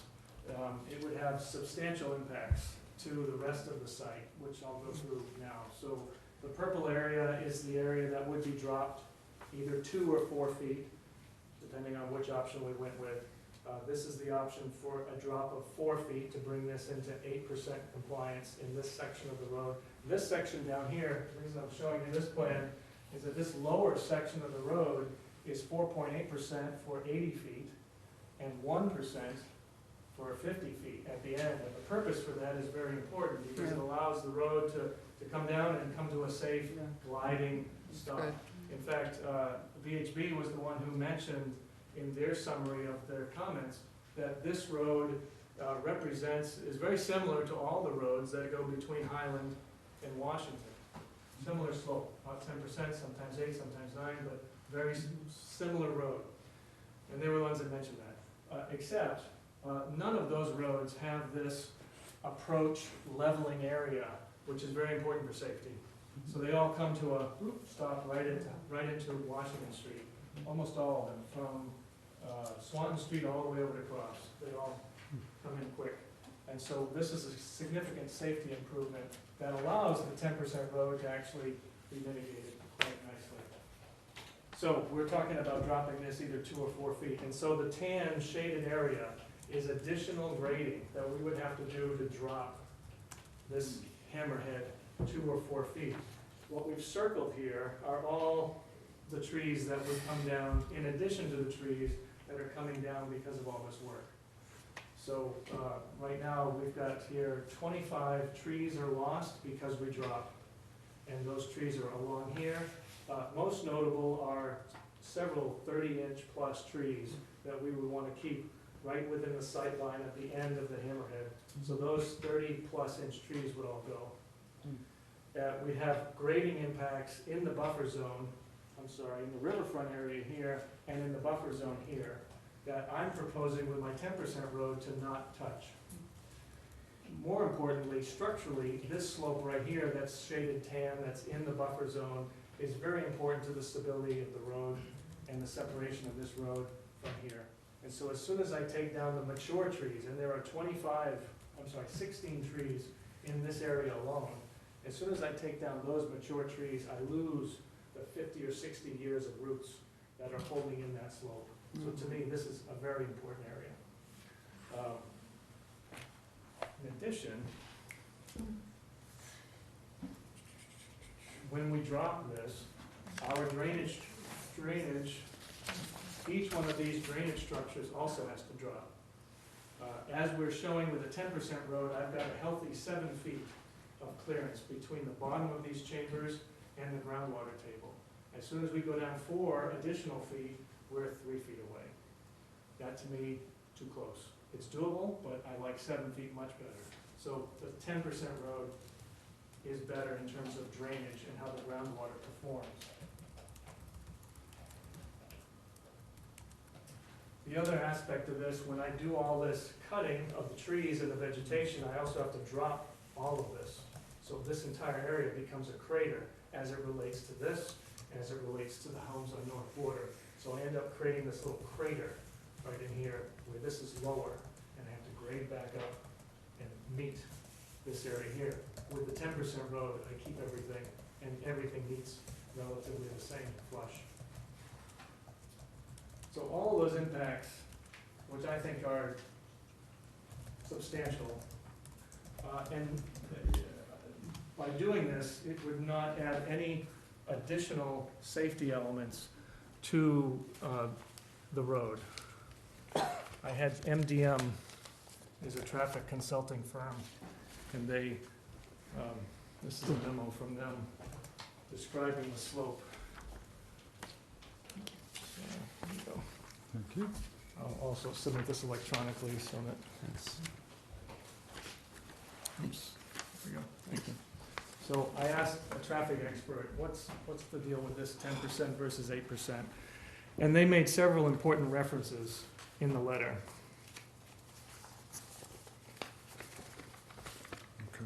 If you skip to the last paragraph on the second page, and I'll just read it. It says, while this does not precisely meet the town's subdivision road design criteria of a maximum of 8% grade for a limited portion of its length, doing so would result in excessive roadway excavation and site clearing to accommodate the proposed low-volume roadway that would not result in any meaningful or material benefit in safety along its length or the roadway approach to Highland Ave. The paragraphs before this go into detail citing the Institute for Traffic Engineers Neighborhood Street Design Guidelines, which allows, in fact, they have a recommended maximum grade of 15%. The town standard is based on the ITE neighborhood guide. The town has chosen 8%, but the ITE guide says that for neighborhood roads of this classification in a hilly location like this, the ITE manual says up to 15% is permissible and safe. He goes on to cite ASHTO, which has a similar a similar standard, and then the last page talks about Mass DOT, which in their project development and design guide cites a maximum grade of between 10 and 15% for residential roadways. So the purpose of this letter is to address the safety concerns head-on, and this says, from a traffic engineer, that there are no safety concerns with a 10% road. In fact, he goes on to describe, and I won't get into the nuts. Right, because you have unfortunately run out of But time. he goes on to describe the importance of this leveling approach area and how I've exceeded the criteria in this Okay. area to make it a safe road. Okay, well, thank you very much. I would like to ask the board if we, to be honest, right now, I'm feeling like I would really like to hear from our town engineer and VHB, but I did say we would open it up to public comment first. Probably just for the same amount of time? From VHB and engineering? No, I mean, The public. Oh, from the public, yeah, so we would do 15 minutes from the public. So if there, Mr. Miller and your associate, whose name I'm afraid I've already forgotten, I apologize, my brain is like a sieve. If you guys could Oh, go exit, back, sure. yeah, sorry, apparently I never finish sentences either. We're gonna have 15 minutes for public input, 3 minutes per person. So why don't we start, since we've heard from the proponent, why don't we start with, let's say, 3 people who have concerns about this project. If you want to come forward, state your name and where you live. Someone out there, how many people would actually like to speak this evening? Why don't we start that way? We have, raise those hands high, please. Okay, so we have like, it looks like 4 people. Okay, so we're like 4 people, so, so why don't we have, how many people who are like to, who have concerns with this project would like to speak? Okay, so why don't we start with you? Come forward.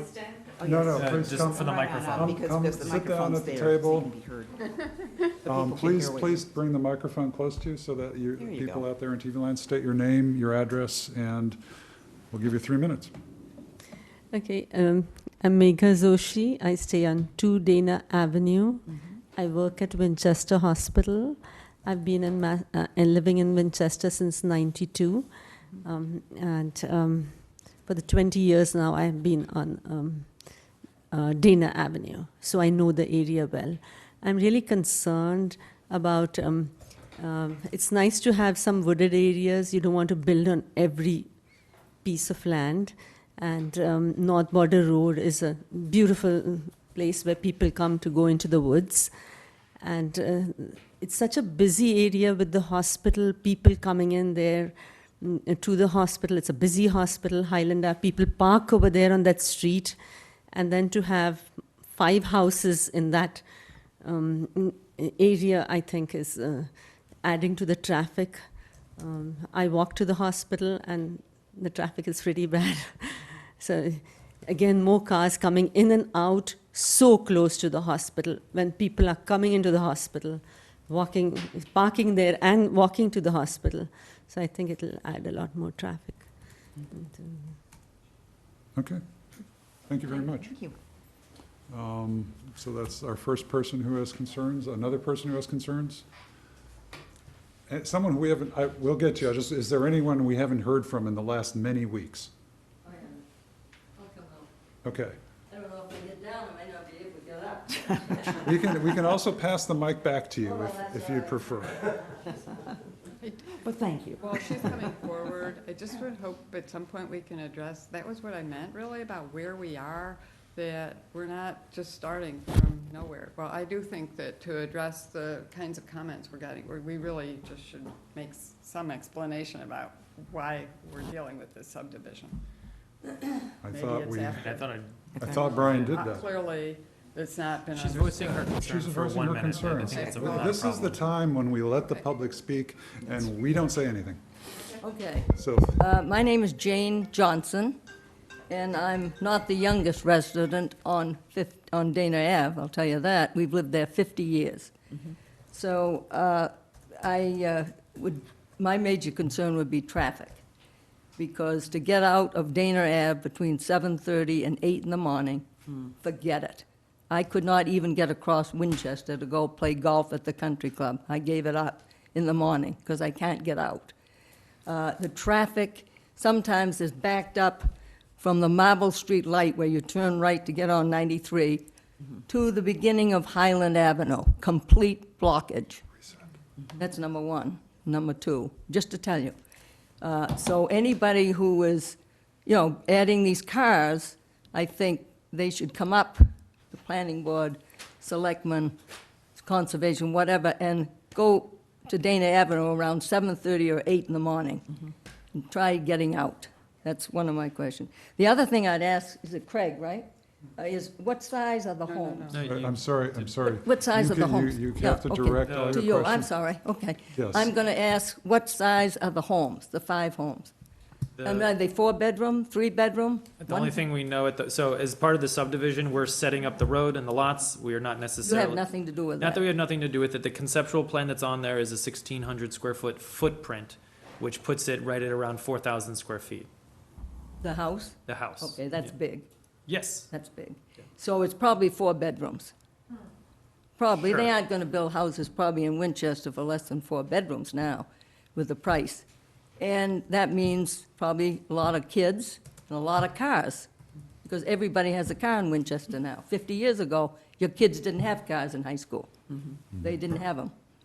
So I know this is the new deal, but that's one of the things I'd be concerned about, is the size of the houses, the cars, the teenagers, the what. Not that I don't like teenagers, but I was a teacher, so, but I just am thinking of that, the size of the house, and getting out onto Highland Avenue. It is a disaster morning, and at 4 and 5 o'clock at night, plus the hospital.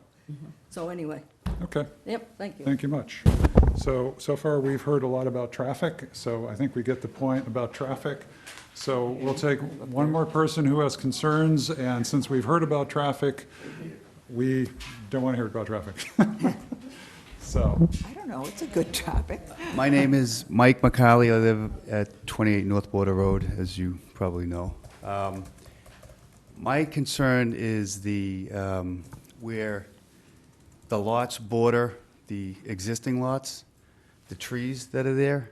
And we brought this up in the Conservation Committee. Just trying to keep as many as possible. That's what we talked about. And I don't know, it looks like the grading of the road might affect that. I don't, I can speak for myself personally. I would like to keep as many trees as possible as a buffer. I think it would look better too, so that's my concern. okay. Thank you much. So we have now, for equal time, we're going to switch over. Does anyone want to speak? We're going to have more time after this. So someone in favor of this, who is in support? Yes, we do have one person. So I actually just have a question about, please take a seat and give us your name, and my name is Beth Park. I live could on- you pull the mic, please? My name is Beth Park, and I live on Highland Terrace. Okay. I just have a question, what the town proposes to do with the land when the town home comes down. I know a little bit of it will be used perhaps for the road, but what then will the rest of that land be allocated for? So the short answer is that it's undetermined. What the land swap sets up. Take a mic with you, Brian.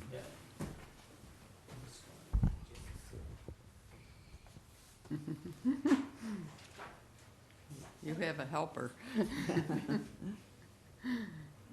So what the land swap contemplates is that, let's go on this side. So right now, this square is currently part of the applicant's land. We would be getting this square, and then he would be getting this lobe here and then this lobe here. What this square gets us is, you can't really see, but this is North Border Road. And what this square gets us is access so that we can put a driveway curb cut here in order to potentially, it's unclear, it's not as the result of this subdivision application. It's also not as the result of any vote at town meeting. And so I'm just trying to think, nothing that's happening in the next month will authorize what I'm talking about.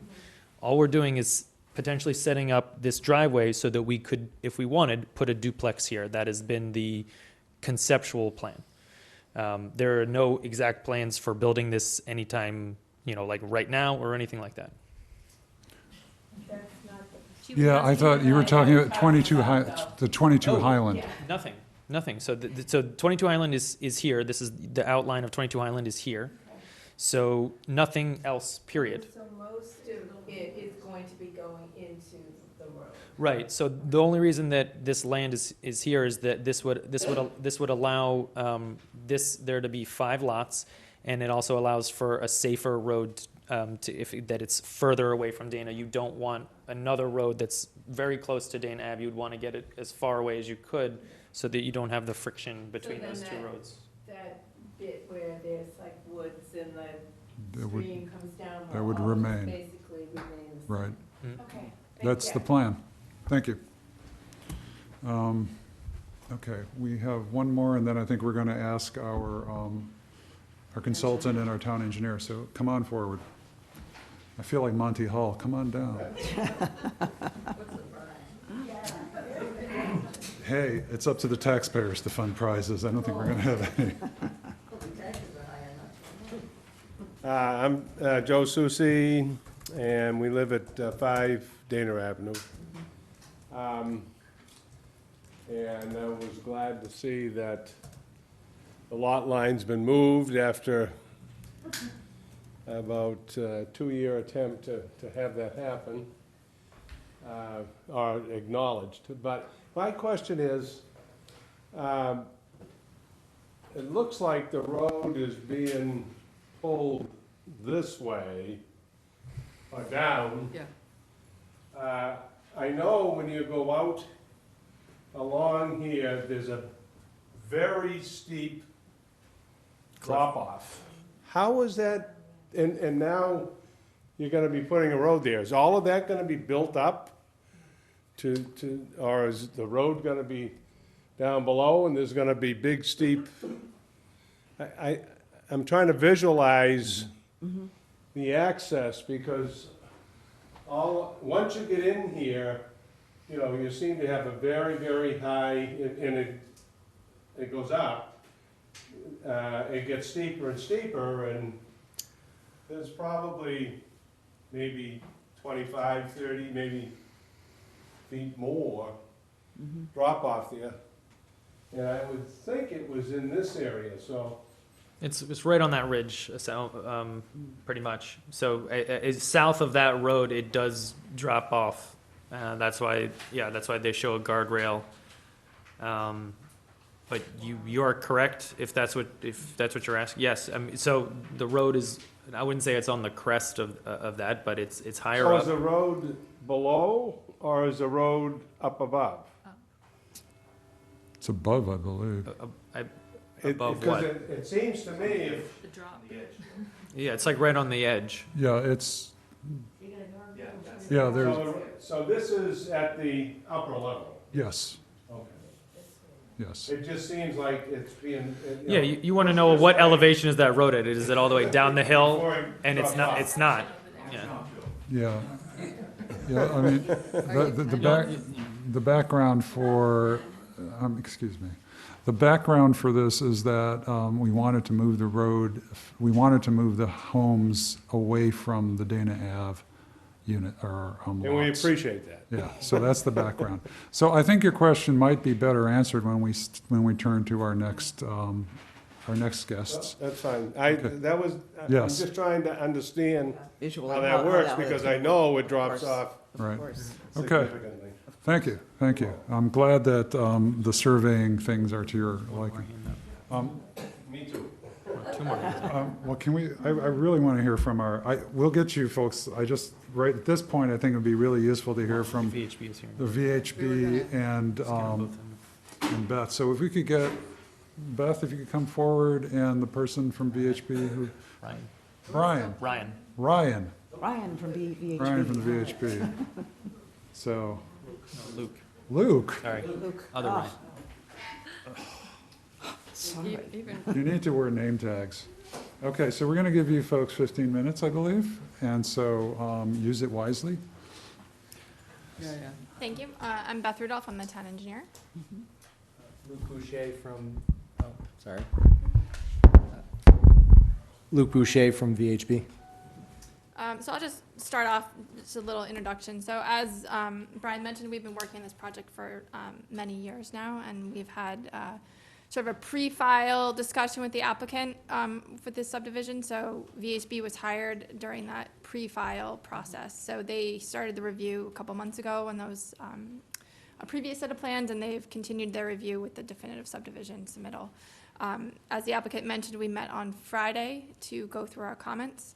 I think that most of them are sort of things we can resolve between the two parties. There's just a few kind of larger outstanding issues that we wanted to bring forward to the board.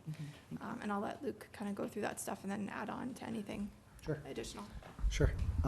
Yeah, I think Beth covered it pretty well. We do have a number of grading and drainage and stormwater comments that we're pretty close on. We're in general agreement on what changes they need to make to the design, but they still need to, revise the design in the stormwater report to accommodate those changes. I believe, as Craig was saying, we're doing that hydrologic model for Sawmill Brook. So there's some ongoing coordination on, how the overtopping flows are going to be handled down near Highland Ave, and that's sort of like an ongoing process. I'll just jump in for a minute just to give everybody a bit of background. The North Reservoir is located sort of to the east of this site, and Sawmill Brook is the overflow, takes the overflow from North Reservoir. And we've had in the past flooding as a result of that overflow on Highland Ave. So we've had VHB for several years looking at ways we can mitigate that, and we've sort of wrapped that all into one sort of project. As Mr. Miller mentioned, there's a cost-sharing agreement that's been worked out with the select board. So VHB is designing, and we will be constructing those improvements. And we're looking at this project sort of in the light of what those improvements will be and any other concerns we might have as a result. So. Right, thank you. No, that was perfect, thank you. With regard to the grading of the roadway, we did look at, we did provide comments relating to the potential that it could go down to 8%. And, there obviously, there are some benefits to it in that, obviously it would meet the subdivision regs, but, we are in general agreement with some of Waterfield's concerns of the drawbacks of that. It would result in additional clearing in the buffer zone in the riverfront area. That's kind of unavoidable with that. While some of what they were showing as some of the, additional grading on the back of some of those lots. Oh, thank you. Some of that could probably be reduced, but it would require retaining walls like on the back of those properties to reduce that really, so. That you wouldn't have at 10? You wouldn't have retaining walls at 10%, but you would have retaining walls at 8%? To reduce the level of clearing to the 10% levels, you would need some smaller retaining walls to kind of make up that grade change. So, that's obviously another, and yeah, I mean, that's more or less the, tree clearing and, it would potentially reduce, if you wanted to reduce the amount that hammerhead would have to drop, you would have to extend the steep portion of the road out closer to Highland Ave, which, obviously is a little bit. I think there would be some real problems, as I can tell you from all the traffic that goes in there in the morning. I'm well aware that it's right at the end of my street, so. I have to admit, I'm a little confused as to why the trees would have to be removed from what it looks like way in the back. Is that because those lots would have to be, they're just essentially going to be leveled? And So just to be clear, we haven't reviewed this plan the first time we've seen it tonight. So. I mean, Mr. Miller said trees way back here would have to be removed in order to go to a shallower grade. And I'm trying to understand, you have. How that works. How that works, is that because this whole thing is getting flattened and pushed down and there's no grade left? That's right. Okay, and that's an aesthetic thing? Functionally. Do you want me to, can I explain it? Well, Well, it shrinks the size of the backyards, is that what you're? well, I'm just, you know, I mean, this is a very slopey area. It is. I love slopes, I like houses which nestle into slopes.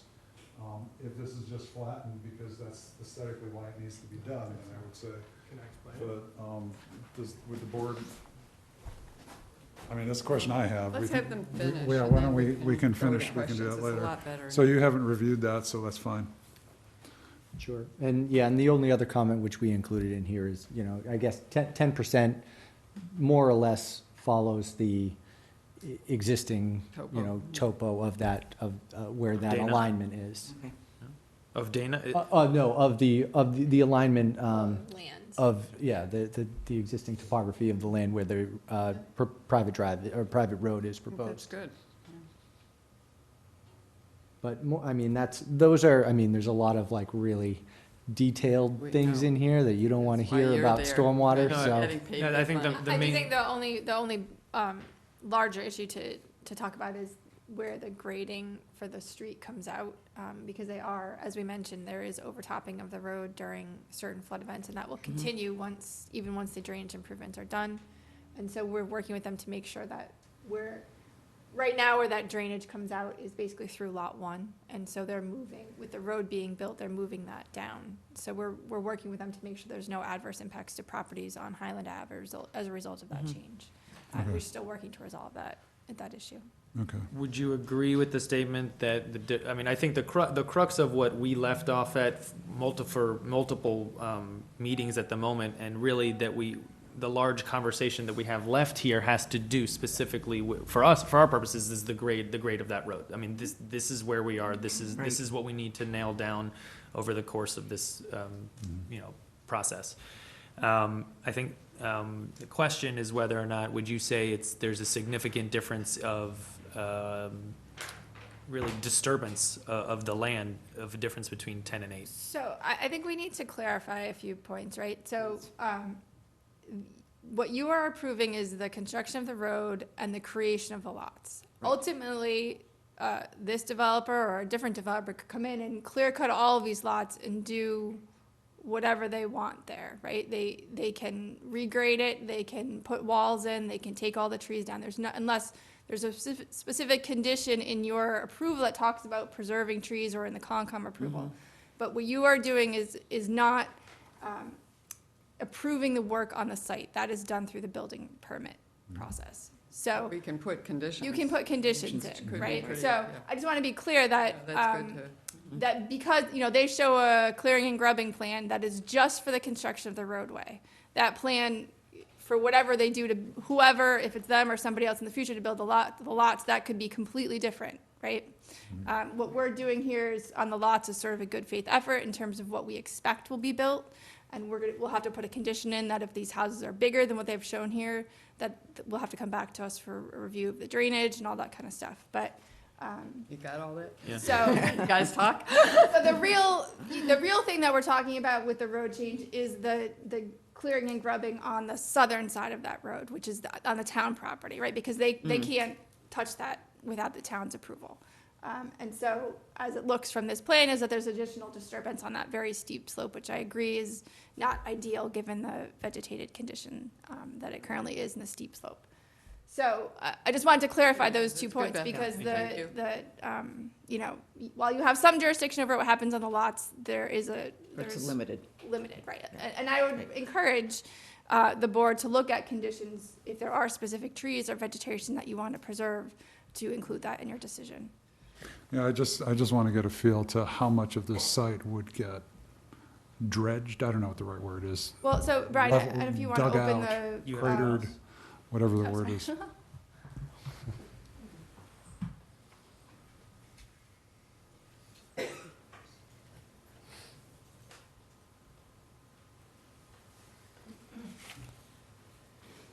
So this is the plan. Oh, 5 minutes. That shows the, excuse me, the clearing and grubbing as a result of the, Okay. And where are we here? this is as a result of the roadway drainage. I think there's a note on here in particular. Roadway and drainage. Sorry, the roadway and drainage work. So, And this is for the 10% or the 8%? this is for the road that they submitted, which The is 10. 10%, okay. Yeah. So this, all of this area is disturbed, and then I can't recall what that hatching is Those are two drainage structures Yeah, at the top of the at the hill. back there. Yep. So everything that's hatched here will be disturbed. And then certainly once you come in here and you add Houses. house Those are all lots, disturbed, right? there's yeah. really, Yeah. you know, we're talking about a Swoosh. small buffer along Dana Ave, probably. So that would imply that the trees that are marked as being possibly removed, if we go to an 8% grade, are really already going to be removed? Those are on the southern side. The difference between the 10% and the 8%, and correct me if I'm wrong, it's how much work is being done here. Here. That's Yeah, one part so, of it. That's not the only area, but that is the main area. Right, but I mean, that tan area was indicated as being, So in terms of the trees, yeah, I've circled the red, everything in red are trees that would not be touched because of that or because of homes, but would be taken down because we're dropping this 4 feet to make this an 8% road. So everything's Right. circled in red. That's why I pointed out earlier, there's a Okay. cluster of 30-inch diameter trees right in here. but if these are already going to get removed, doesn't that line up exactly I'll show with? you right here. See, there's an outline. See that dashed line? That's the drainage structure. Oh, So okay. those trees are gone, but these can be saved. So can these. So Okay, can it's this just one. that cross-hatched area. That's right, is- so that's this, and that's this, but everything in the middle can be saved. I'm just looking at that, and that looks much more extensive. From here to here, and I've circled the ones in red that would So- not have to be taken down because of that. Okay, so even though that goes all the way across, you can still save. Saved, and this, where the Okay. 30-inch trees are, right here in the middle, so there's some Okay. good trees worth saving here that would not be touched because of homes or road, but would be taken down when we drop this, because this grade would have to now be 4 feet lower than this. That's why the tan area is shown, to answer your earlier question, as soon as I drop this 4 feet to make this 8%, now I've got to put a retaining wall here that's 4 feet tall, or regrade all of this in order to get down to this lower crater that gets created. So I think it would be helpful for the applicant on this plan to add those trees and to specifically call them out as to be Yeah, saved Exactly. during Thank you, Beth. construction. Exactly, that would be really Um, helpful. 'cause Then this- it'll be clear and, you know, Yeah. a condition of the board's decision going forward, Yes, that those because are as you know, preserved. I am Ms. Tree, and I'm all about preserving Sure. the trees to the greatest extent that we can, for lots of different reasons, you Yep. know, because of all the runoff capacity that they prevent, among other things. So, yeah, that should be a specific condition that, because that would run with the land for future building lots. We'll be getting, speaking of conditions, just to put this out there, we also know we're going to have a homeowners association, and the drainage is going to be one of the, in maintaining the cisterns, I guess I'll call them. Right.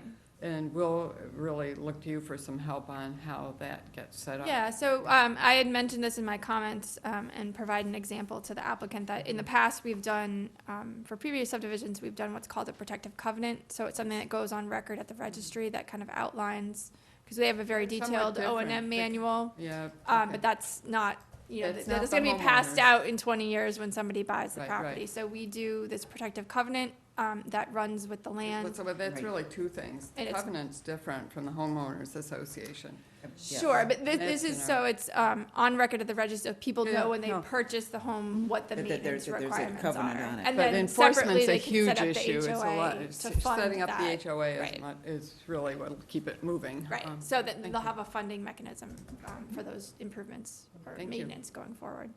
Excellent. So, in the sliver of time this clock shows you have left, do you have anything else you want to say? No. I'm good. You're good? Big Okay. Well, thank you very much. You're welcome. Very helpful. So we have Does the board want to go another 15 minutes of comments, if we have that many? I don't know how many people are left in the audience who want to speak. There were two more that was Yeah. it, that wanted to speak. Why don't there were a couple more people who raised their hands. Why don't we hear from them?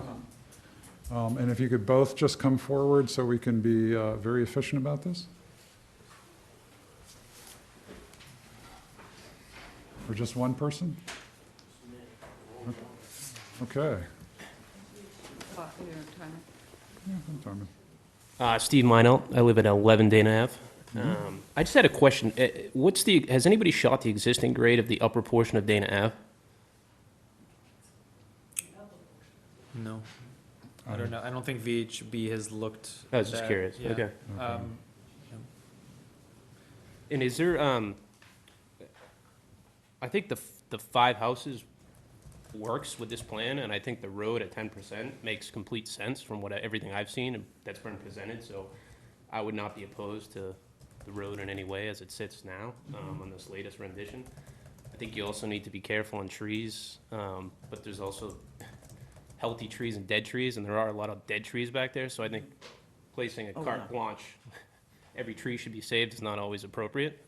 So I'd say to keep that in mind. And then I think also too, going forward, I think it would be helpful for not only me as an abutter, but for some of the other neighbors, if there was an agreement in place to put certain buffering or screening, fencing, whatever it may be, between Dana Ave and the new homes, which could be mutually agreeable and beneficial for the new houses as well as the existing. There's a landscaping plan, it's page C5, so you'll want to see what's been submitted. Okay.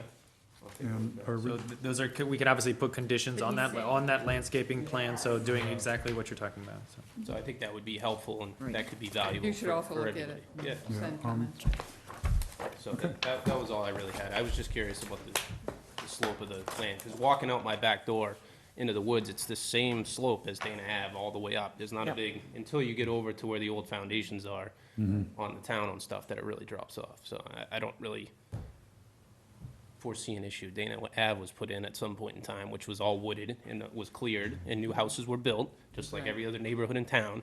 I know people don't like change. I'm a proponent of change, and I may know that may be a kind of a adverse position for a lot of people, but I think 24 units is a lot worse than 5 nice houses that are going to raise everybody's property values surrounding it. So I think that's also an important thing. So that's Okay. all I had. Thank you very much. Brian, do we have these up online? Or we will. No, actually, that was, they are not on our recent projects, but it can be up tomorrow. Can you at least pop up the browser so people see where to look? Yeah. All of these should be up online. Tomorrow. I can get all the plans up tomorrow, And that's not a we put problem. up a special spot for these things, so, those will be there. Okay, so that was it? Nobody, you really late to the game here. Okay, one more. Can we also get the stormwater stuff? Yeah, everything's up, so Everything- I will put the entire package on, yep. Including the stuff that defines the BFE for the area or decides what are the new flooded areas? So what I'm gonna put up is everything that was submitted by Waterfield Design as. Which would also be VHB stuff? So, and also the engineer's comments, my comments, and VHB's comments over the course of the past few months. So everything that is, it's all public, so it will all go up. I can get it all up by the end of the day tomorrow. And then, just one more thing, some of you were here when Andrea Circle, which is where I live, was approved and done. And we've heard from Beth. And could I have you come up forward then? Just, Sorry. yes, just so that people can hear you out in TV land. Yes. I'm pretty loud, they probably Identify could yourself, hear. please. I'm Ann Sarah, and I live in Andrea Circle, and I just wanted to point out that we've got some new people here. We have a couple of people that were around when Andrea Circle were approved, and exactly the thing that Beth is trying to warn you about happened at Andrea Circle, where they came in with one design, they built another. So we do have to be careful conditioning this project to make sure that that doesn't happen. Okay, Thank you. thank you. Wow, that was quick. So, Town of Winchester site, if you go to government, elected boards, and you go to planning board, On the left here, this is our menu of options, current petitions and projects. So by tomorrow, there'll be another row here with Highland Ave, and then right here, it says submission package, and then these are links to the entire site. So it will be up by tomorrow. Okay, thank you very much. I know people have hung in here for a very long time on this, and since we're not soothsayers, we have no idea how much longer it will take. Should we have a So- motion to continue the hearing? Well, does this board, yeah, so we should probably continue this hearing, I'd say so. and I'm not sure when. So it's basically the same conversation that we just had, meaning that the option that we had was December 4th, or there was a 9 to 10, November 27th. So that's, What's the matter with December 11th?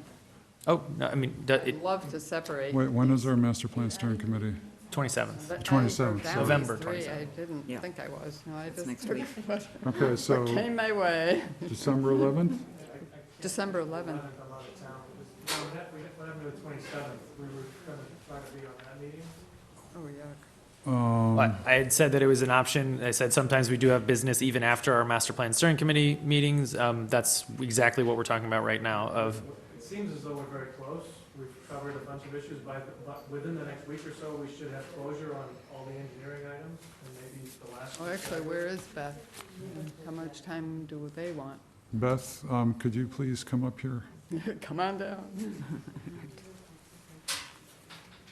I think by the 27th, we'd be in a good position to.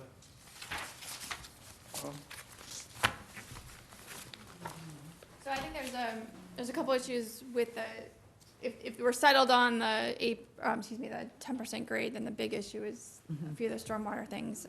Just trying to be realistic about schedules with the holiday. Exactly. I'm not sure Yeah. when we'll get something and Right. just making sure we have time to review it. So. are you saying that you would love for the board to potentially have a vote on the slope this evening? I mean, at least a sense of the board would probably Oh, be sure. good for the applicant to Yep. And then we'll feel like do they the have a motion. direction and they're not looking But to. you also had additional issues that you just said you were worried about Yeah, the so there's a few holidays? stormwater, and I know there, and I'm not sure if VHB has provided the information to the applicant yet. And I know there were a couple emails today And- about Like some me with stuff, so. Thanksgiving in the middle. Sounds like And there's- so- Yeah, I'm just trying to be realistic about And every so, schedule with being town realistic meeting. is what sort of a date do you think? So I can't see the Well, calendar. would the 27th make any sense? I think November I 27th. think the 27th would be very difficult to turn around. You know, Okay. even if we got something by the end of this week, it'd be very That's fine, difficult to turn that's around fine. to So review. why don't we're gonna have to go By the past the 27th then. So my question is, despite, I understand Mr. Miller would like to get this wrapped up, nobody's disagreeing, but I mean, this board has its own concerns, and I think the 4th, it's really important to figure out what we're doing with Main That'd be Street and fun. to be able to give it a good chunk of time. Main Street is, Even it's been in the works 654 for a long. 654 Main Street. 654, So- right, has been in the works for quite a while. This one is just open to hearing, so I So- don't think so- it's so I'm going to propose that we continue the hearing I know Heather Hannon was questioning, but I thought we were meeting December 4th, 11th, and 18th. It's 3 times. So the 4th and the 11th, we are meeting. The 18th or the 17th might be, it's the 17th or the 18th is master plan steering. I think that might be a joint meeting with select board on the 17th, but the point is that we're booked. our planning board meetings are the 4th and the 11th. That's fine. So my proposal would be to continue to December 11th. I have no opinion one way or the other. The only thing I can say, just because I know what's in the pipeline, so the 11th, there's a few special permits that we were going to do. We do have to, just letting you know, we have to wait until the 11th because design review is meeting in between then.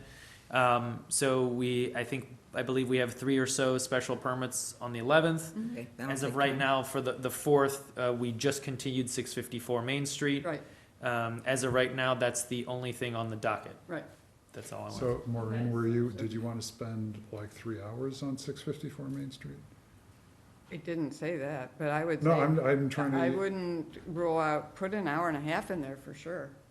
Okay, so, But then if I don't know, I just think, for a lot of reasons, what's the negative to putting it on the 11th when we won't have the Main Street. I don't see a negative personally, but I don't, It's full, and the 4th, you're saying is just The 11th isn't full, but the 4th is certainly, right now we have what, excuse me, whatever time we're allotting for 6:54, that is the only thing that I know of that is on that agenda. we have But we budget. don't want to play it tight. We need to put budget on it. I'm not here to convince anybody, I'm just Yeah. letting you No, know what's no. on the agenda. Well, I mean, in my experience, you know, Deab, you working with our illustrious planner here, I think the budget goes together, I think, fairly easily. It's just a matter of trying to figure out what, going forward, if there are any special projects or anything that we know that we need to get in. This year is a little bit Potentially. different with the budget because we're going to have a non-override budget and an override budget, so we Right, actually are doing right. 2 budgets, so just to throw that out there. Yep, thank you. Well, like I said, either one works for me. And keep in mind, we're trying to, and we did say 7:30 for the 4th. If we're going to go back to 7:30, that's a little bit different. It's That's why just, I like there's 7. no, I know, but that's why I'm saying the 11th, because you separate these 2 hearings, which is, a hearing's a big thing, and I think we ought to, each hearing ought to get its fair share of Okay, time. how does the rest of the board feel? I don't care if it's on the 4th or the 11th. We're really close. I mean, we've got a small handful of issues. We had all the discussions tonight, really. We're gonna come back in with a few short reports to Mhm. be done. I'm flexible, so. Boy, this board 1 just week can't isn't make going up to its make mind. a big difference. I I'm would- sorry Well- about Mr. Miller's So project that of all takes the years. other things Let's do being the equal, 11th. Yeah, I At think, 7:30. I feel more comfortable with the 11th right now, okay. Good. just because I know we have other stuff coming down the pike. Mhm. that we All right, have so to then the address. 4th, we will get into the agenda, the budget a ton then. Mhm. Yeah. It's much Good. better anyway, because there's time to think. So I'm making a motion to continue this hearing, the hearing on I'm calling it, what are we calling it? It's not Highland Avenue? It's either off Highland Ave or Abbey Road. It's Abbey Road. Yeah. Abbey Oh, Road. Abbey Road. For Tuesday, December 11th at 7:30. Were you gonna take a discussion on the slope that Beth had asked? Oh, he's That is, fair, that's fair. that is a good, Yeah, but can we Okay. close the public hearing? no, No, there should be a sentiment of the board. Okay, That, so, so that at least we can, I think the only way we're gonna get to the Okay. 11th is if we make that. okay, I just vote. wasn't, Yeah, I agree. I didn't realize we had to do that in the public hearing. Sorry. But that's I okay. got it. Well, I mean, in order, yes, yeah. Okay, that's fine. Does, Go around in a circle? go around in a circle. We Yep. seem to be doing that a lot. So the applicant's asking for a waiver from Right, the right. 10%. Yes, so what is the feeling of the board? 10%. Heather, do you care which way? Do you have a feeling? It sounds like 10% is better to stay in line with the ledge that's there, but I wasn't getting a super clear answer from you guys. I know, You because and we always like to VHB. listen to, Do you support the 10%? So I will say that I support the 8% regulations. We changed the regulations years ago because I do think it's a better, safer standard for town roads. In this case, I understand there are extenuating circumstances and it would require, changes to the downstream slope on the town property that could cause erosion and other issues. So, well, that, Do you that think being that the the case, I'll go benefits with the of, 8%, thanks. how would you balance it in terms of whether you think it's worth, it's going to 10% in terms of all the extra work that needs to be done? there are impacts. The road slope is a permanent impact, Mhm. right? So whether it's 8 or 10% is not something that's gonna change in the future. Whether you regrade an area will be, over time, that will be incorporated into the landscape. Obviously, is a lot more site work to be done, and there's a lot more of those short-term impacts with a 8% road in this site. And I think it's really for the board to weigh whether you feel like those pros outweigh the cons on this. Yeah, on I this just site. wonder if you, Yeah. if you would be comfortable, okay. Yeah, I mean, I'm comfortable. I don't mean to put you on the spot. I'm comfortable with the 10%. Like I said, I felt strongly, and that's why the regulations were changed years ago, that I think the 8% is a safer road. And, in this case where we have a steep slope and a guardrail on one side, yeah, an 8% road does give you that smaller amount of, of safety for people on the road. On the other hand, the road is sloped towards the home, so if this is an icy condition and somebody's gonna be Sliding. skidding down the road is thankfully sloped not towards the drop-off, but towards towards the home. So if they're gonna hit something, they'll hit a mailbox or something on that side of the road. So. I'll jump in. Would I say that I would rather have a 10% road over an 8%? No. I mean, but understanding the site circumstances and the trade-offs here, it's not an unreasonable thing to do. Okay, thank you. Yep. I'm okay with 10%. Okay. I think that's what I just said. Um, You said 8%. I know, I heard I don't think so. You're so technical. I don't think so. So Heather, did you say you were okay with 10%? Well, I was leaning towards 10, but I'm not an engineer and I don't have a reference I know, point for that's what what- that that's- slope is. I don't know a street that is 8 or 10. I don't know what that means, so. Well, Dana Ave is 10%.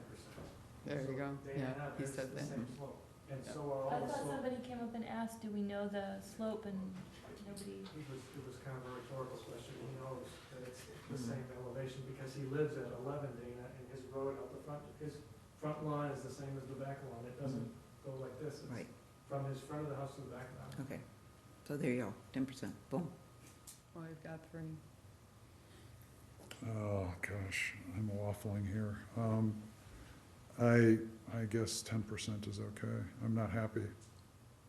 But I am concerned about what might need to be done to the rest of the land to accommodate an 8%. If it really needs to be leveled that much and those trees come out, that would make me very unhappy. That's what you're hearing. So I'm here to be unhappy. That's the life of the planning board, right? Yes. Very unhappy. You don't do this for, make you. We don't do this for pleasure? Okay. Please, that's what I say all the time. No, Yeah, so I guess I'm okay with 10%. I think this is a very unique set of circumstances, and I don't think that anyone who wants to propose another 10% road, unless they have exactly the same circumstances, I don't think we would let it go through, because I do There's value, also the cul-de-sac. there are many things on this project which are one-offs. So, okay, I guess you have the sense of the board. Onward. Anything else that we can do to make you happy, at least, since we can't be happy? That's a good one, yeah. Well, we always work closely with engineering, so what can I? Well, I'm going to make my motion to continue this hearing to a time certain, that is December 11th at 7:30 for the Abbey Road Development subdivision. Okay. Do we have a second? All in favor? Aye. So, thank you very much. We are moving along. Thank you. Good job. Okay, we're gonna wrap Okay. this thing up. So what's, I Yeah. have somehow misplaced my agenda. Here's my, but we're down there. Okay, we're now at the special permit applications. 21 Reminder to the board, we're aiming to end at 10 PM. So gonna Heather Von chat Mering about texted and says that she can participate, if we're going to be talking about fall town meeting articles, that she can participate by phone. Oh, And that is allowed? Yeah. oh, yeah. No, I'm just making, that's a statement. Yeah. Not a question. That is allowed. Because we went through the, okay. Okay, so we're going to, what are we doing, town meeting articles or special No, permits and we're gonna do A&Rs? special permits? Okay. Town meeting on here. Yeah, sorry, I think go we put town meeting in the middle, just so we would, Oh. 30 is town meeting. Well, then I will recuse myself if we're going to be talking about 11. I don't know, That's why I was hoping. why don't we would just get- determine what we're going to be, Well, I thought we were doing special permits first, let's do them first so you can, because then I can just leave. but we are, I mean, we've got to go fast. How Yeah. much time do we want to give to the town meeting? Maybe Yeah, that's, I mean, we could meet before. We can do meeting. special permits, I think, in 7 minutes. okay. okay? Just call it, because I've looked at it. I'm Sure, Heather so- has. The room is cleared. We don't need a big one. Okay, so let's just keep moving. This is petition 3871, 21 Stoll Road. This is a special permit under section 355, so as to be permitted to construct additions that will be located closer to the side property lines than permitted as of right. The property is located in the RDB and contains just over 6,800 square feet. Hardscape and green space are changing within less than 1% for both of them. No setbacks are actually being altered. They're mimicking what's currently there in terms of the setbacks and building two small additions on the side, on either side. The proposed additions on the second and first floors of the structure will not encroach any further into the setback. It's a small lot, and therefore the green space is a slight issue, but this doesn't, the change doesn't impact it significantly. Based on the size and location of the proposed addition, I do not see the project as being out of scale or character with the neighborhood, and recommended favorable action with regards to this petition.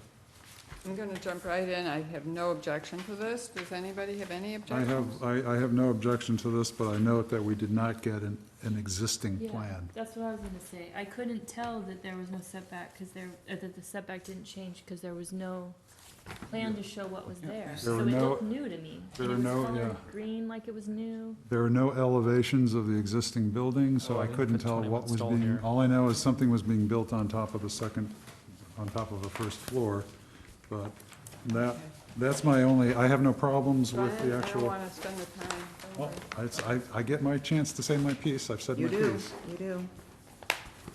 It's fine. I want to make a motion to approve this, to recommend favorable action. It's just not, Second. Well, why don't we, does everyone else Doesn't that happy? mean something's missing from the package if we don't have an existing plan? Well, yeah. There is something missing. The question is, can we move forward without it, or do we just make a note and say? make a note. Well, Brian must have seen something to show me that the setback. Right, he submitted a whole. I think it's important matrix. that Heather gets her question answered. Yes. Well, you had the same question. Well, I figured out what was going on. I was just unhappy at how much time it took for me to figure out. Yeah. You were concerned about the landscaping. I was concerned about the actual building. Did I get that right? No, I No. just couldn't tell where I couldn't tell what was new versus old. Okay. Right, so this is the first floor that shows the lot, and it has where the shed is and setbacks and everything. Right, but there's no indication existing versus new. That's the problem. It's, We only That's have, what- Yeah, that's what. there's only one set of, There is, there is, it's here. The shaded area. Wait, this is the second floor.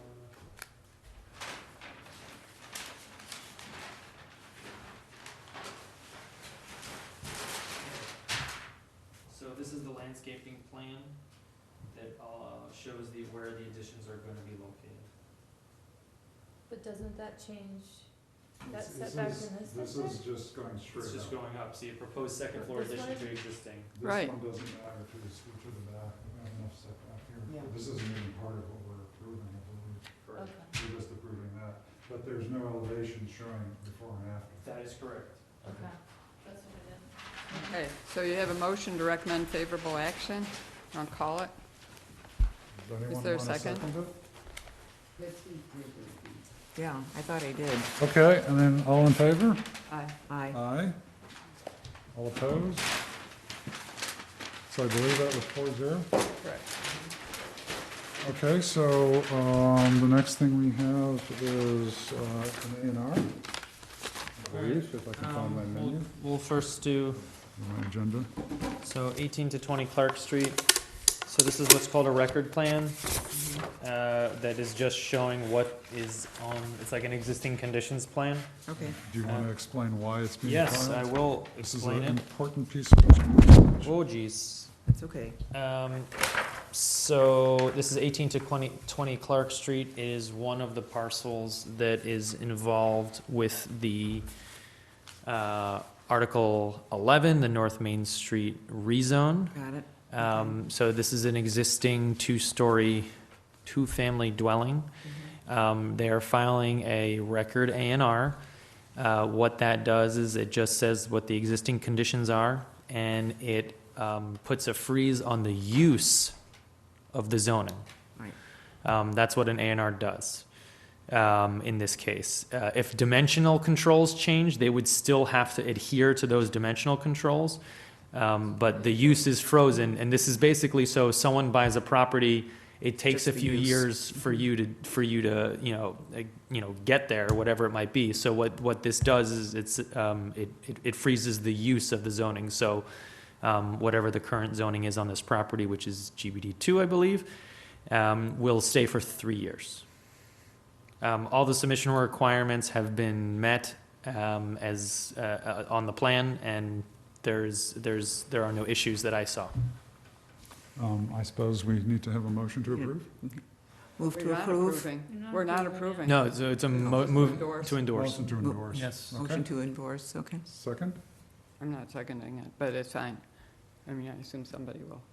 Well, I can't second. And We since can I made the choose- motion, I can't. We can don't have to choose, sign it. we can't, we can choose not to. Right, it can be constructively approved if that's what the board wants. Okay, well, since we have a motion but no second, I guess we are not going to sign it. Right. Correct. Okay.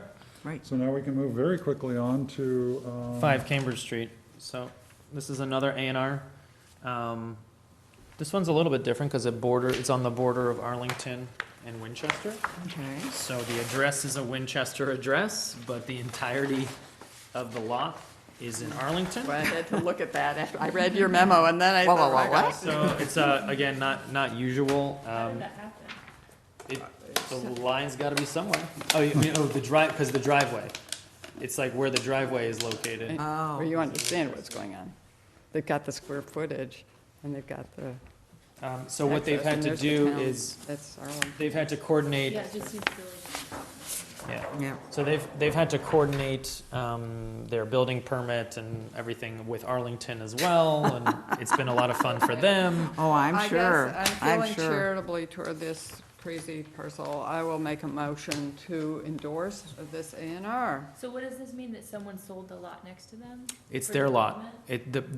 This Oh, person owning owns the the lot, lot. Okay. and I believe they're creating a new lot for a family member.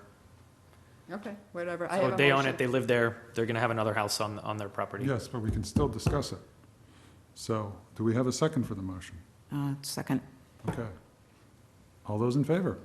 Aye. Okay, 4-0, we're done. Yeah, so why don't, or We just Betsy, need why to don't you sign. start? Fine, and then you can leave, and while we're throwing this thing around, let's see if we can get Heather on the Yep. phone. I think we need a new pen. It's getting dry. We'll see you on Thursday. Are we meeting at 6 o'clock on Thursday? Yes. To keep us occupied and. Yep. Can't keep dinner. Some of us, right, exactly. Keep our husbands cooking, and Well- those of us who have.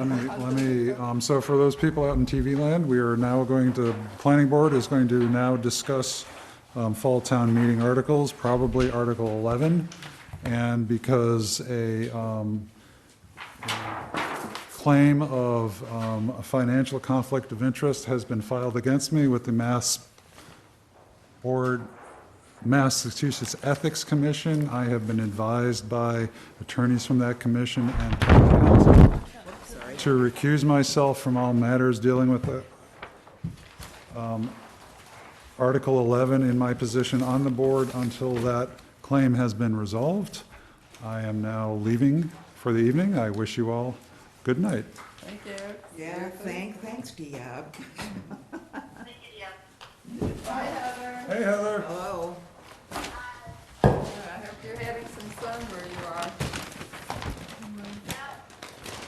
Okay, yeah, just a minute, I'm signing, and then we'll pick up in just one sec. Don't we have a conference? Yeah. Hey, let's hand that over to Brian.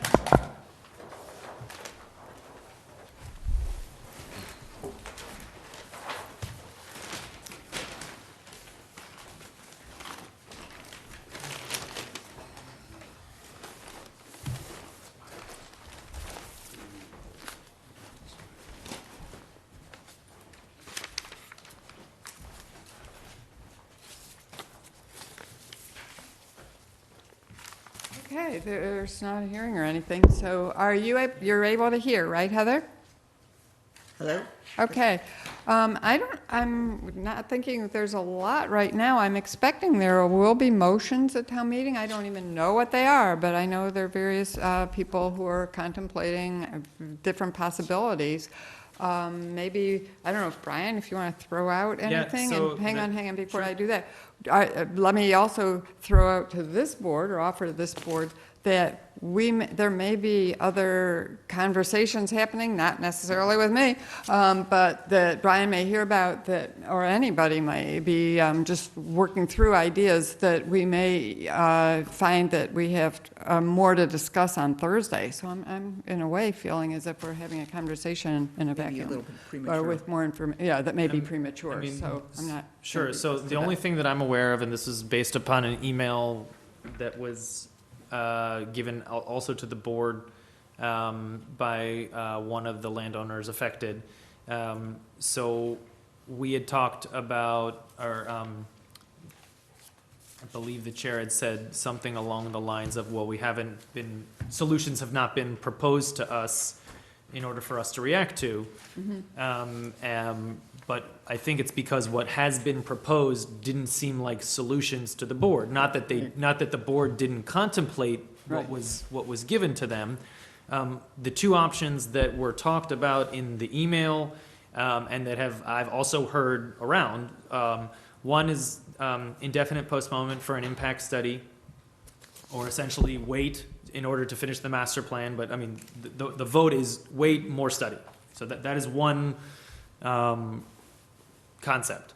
The other concept that was talked about was carving out the 7 or the 9 as part of a revised proposal from the board. We've talked, so as early as last week or the week before in this room, we contemplated again the idea of taking out the 7 or the 9 or that group that is a little bit different, which is a fully commercial parcel that is being zoned to a fully residential parcel because there's a residential property on it. So we did debate that. No one at the table felt that taking the 7 or the 9 out, that I remember, felt that was, again, a viable solution to the problem. So, Can I jump in for a second? please, Brian?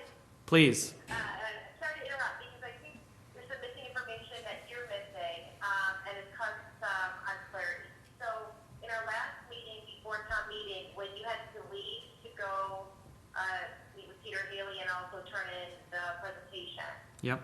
the planning board sat and talked, and I gave them the update from Art, because I had spoken to Art about all the options that Mike Mettenford had presented, and ran through each option with Art on what is legal and what is not, what is spot zoning, what is not spot zoning. And pretty much, as you said at town meeting, but it wasn't very clear, is we have, whatever we do has to be universally applied. So if we pull the 9 properties out, they all have to come out, not just some, they all have to come out. And the conversation I had with Art, and which we do know, because they also spoke at town meeting, there are some owners of those 9 parcels that want to be kept in the article. Right. Because they want that 15-foot buffer. Because currently, those who are in the GBD do not have a 15-foot buffer Right. to other GBDs. So if they don't get moved to the residential zoning, they can have buildings up to the property line, on that property line. And they don't want that. They want to be zoned on, they have no intention of selling their property that they want to maintain as a residential property. They want that buffer. So it's all or nothing on, from what I understood in my conversation with Art, is all 9 have to be pulled out. You can't pick and choose which one to the benefit of specific owners. Right. It's all or nothing. But you say all or nothing, you mean all 9 or none of the 9, or all 39? No, 9. All 9, not 7. That are going from GBD Yep. to residential, either all have to be pulled out of the article, or they Gotcha. Can't be pulled out. Okay. You can't pick and choose. You can't choose like the Right. 3 that are the opponents against the proponents against the opponents. Mhm. Again, pin them against others. You can't pick and choose that spot zoning. Okay. You can only pick all. It's all 9 or no. It's all 9 or Yeah. nothing. Okay. That's good to know. Taking those 9 parcels and creating a different zone. And that again is spot zoning, because they're not Yeah. contiguous. Yeah, that. Yeah, no, that, I that- can't- We all that's a- get that. that's I'm a not sure easy- town meeting's there, but we all get it. Right, right. Yeah. No, it just, we went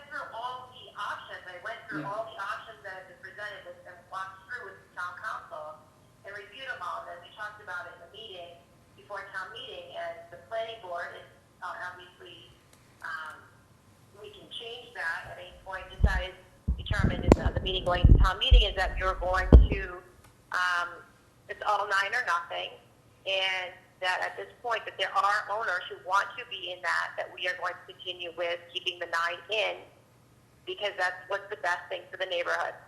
It's not, you know, these owners want it, these owners don't. It's what's in the best thing. I mean, 150 feet is a half a football field. That's how deep these lots are. If you join them, that is, I mean, Stop and Shop isn't even 150 feet deep. So, anyway, the planning board at that time, that's what we determined to do. If Art does feel that picking and choosing which lots of those 9 is not spot zoning, which I don't understand if you would ever do that, you know, maybe it's reconsidered. But that, you missed that conversation. I did go and talk to Art about it. We did have a long conversation, and I brought it back to the planning board with Art's feedback, and that's why we're where we are. It's not that, going back to the conversation from whatever, a couple weeks ago that we had. What's holding. It's been continually being discussed and continually looking at. There is no option, really, at the grand scheme of anything, because rezoning GBD, which is many, many parcels, to the benefit of those 9, which are succinctly residential in their historical nature, is inappropriate rezoning in itself. Okay, so that might, even though we did talk about it for a while, it looks like it was moot anyway, because if someone did pose that at town meeting, I would imagine that Art would instruct the moderator to say that those motions cannot be entertained. Except for the 9, if someone proposed the 9. I guess, but yeah, We just wouldn't support it. well, it'd also be hard because there would be several of the 9 that actually want that don't want to be part of that 9. I feel that maybe their arguments were not as dramatic and persuasive. Well, They weren't as in your face, they haven't been writing all letters. The landowner that went up there, all she said was, "I'm one of the 9." Maybe people understood that, maybe they didn't. That's not the point. But it was just, yeah. And she spoke very briefly, and she says, I want to be involved in the rezone, because she talked about a mortgage issue related to buying a single family home on a commercial parcel. Oh, interesting. So I didn't even remember. No, I don't remember her You didn't saying mention that. that in town meeting. that wasn't a town meeting. Okay, so sorry. So Okay, some of us were. So that was just in my brain because, Yeah, but it's interesting. true. Talk to yourself. Well, it's too bad because But that's information that the planning board had when we made that Right, determination. yes, I distinctly remember. Bring it forward to town meeting. It's important information to know that we did know that, residential properties that were in the GBD were struggling with their mortgages, access Right, mortgages because of for a that. certain reason. Right. It's important information, but it I wasn't hope stated on the floor of town somehow meeting. the owner can speak again. I think a lot of people were feeling pressed, barely, basically they were speaking to a motion for indefinite postponement or something at that point, and so they were reluctant to take much time speaking. I don't know how one gets that information back to the acting moderator or what, but it would be, I think, desirable for that information to get out to town meeting. Well, and so But much more that's- time was spent on the 2 prepared Right, opposers. opponents. So I yeah. feel like the takeaway for most people at that meeting probably wasn't that there were a lot of people that want to be They part were of in the favor. Yeah. Yeah. because they weren't as vocal. Right, I mean, out of the 25 parcels where this, Well, maybe let me try this, because I do think as staff to the planning board, it would be appropriate for Brian to just talk to I'll call acting moderator, and just say that there were even people who, well, you can mention the one individual who did speak, and that information didn't get presented to town meeting because of the way she was really just wanting to say something, really, which wasn't germane to It was the... during the indefinite postponement, too, that she was speaking. It wasn't actually on the article. 'cause That's they were what I'm trying to saying, postpone that's what I'm it. saying. So Right, maybe, 'cause it was So sort she of wasn't actually detached. speaking to the article. right, no, that's my point too. So maybe that would be Yeah. best, though, as the staff, I think, because one of many great things having Brian is that when you speak, you're just communicating. You're not persuading, you're just making a point that there was more Discussion. We felt we could only give so much, we were given so much time, we got in, we got out, but there are other perspectives that we have been hearing and that we would hope could get heard at town meeting. I Wasn't don't there know. another man who lived in those who presented, who came to one of our meetings? Is he related to her? Oh, I don't thought there know. was someone- So I mean, there's the two properties on Glenwood. She was one of those properties on Glenwood. I don't. I thought there was a man in the ones that are attached. Are those the ones you mean with the garages in the front? Those were not Glenwood. I'm. Do you know who I mean? Mr. Lynn, Oh yeah, it was Canal. yes. No, not Mr. Lynn. Maybe I'm thinking of a letter. I thought there was a man who lived in one of those more recent construction attached. I don't remember that one. um, I do. We've gotten a but lot of I'll- letters, I'll tell so, you, yeah. I can tell you more about that. So I think at Well, this you're point. talking about the me board- potentially talking to the moderator, talking about clarification of certain things. Yeah. Or, That I we mean, I have- think that there I are think some that's people who that's want to assumed include that is going to happen because the way that it went down was that, like you said, there was a lot more on the opponent's side and a lot of proponents were not just being Speaking called to on. the just, article, Yeah. yeah. I felt like he wasn't being balanced. Well, He that's wasn't not for our objective. discussion Yeah, here, that- but I mean- that's, Was I imagining that? I don't know. I think he was thrown into the situation, is what I think. maybe, there's nothing illegal, so- wait, hang on, Heather, there's nothing illegal, and I'll get back to you one sec, but there's nothing illegal about, I am talking about you now, Heather, a member of this board communicating with a member of the community, right? Not at all. Not at all. Not at So all. Heather, do you know, I don't want to name names, but do you know the woman who's? Rebecca? Yeah. Rebecca, yeah, I know Okay, you're Rebecca, naming yeah. names. Could you ask her to contact the moderator and just, the acting moderator, and explain that she wants to, because Yeah, that's a very I can different bring that- point that hasn't been brought out, and it's worth noting. Yeah, actually, that is it's unclear to a lot of people. Oh, totally like, not, Absolutely. Why do you want to Absolutely. be in RG? Why, Yeah, why no, would that you want was- to she be in didn't- residential over? right. Exactly.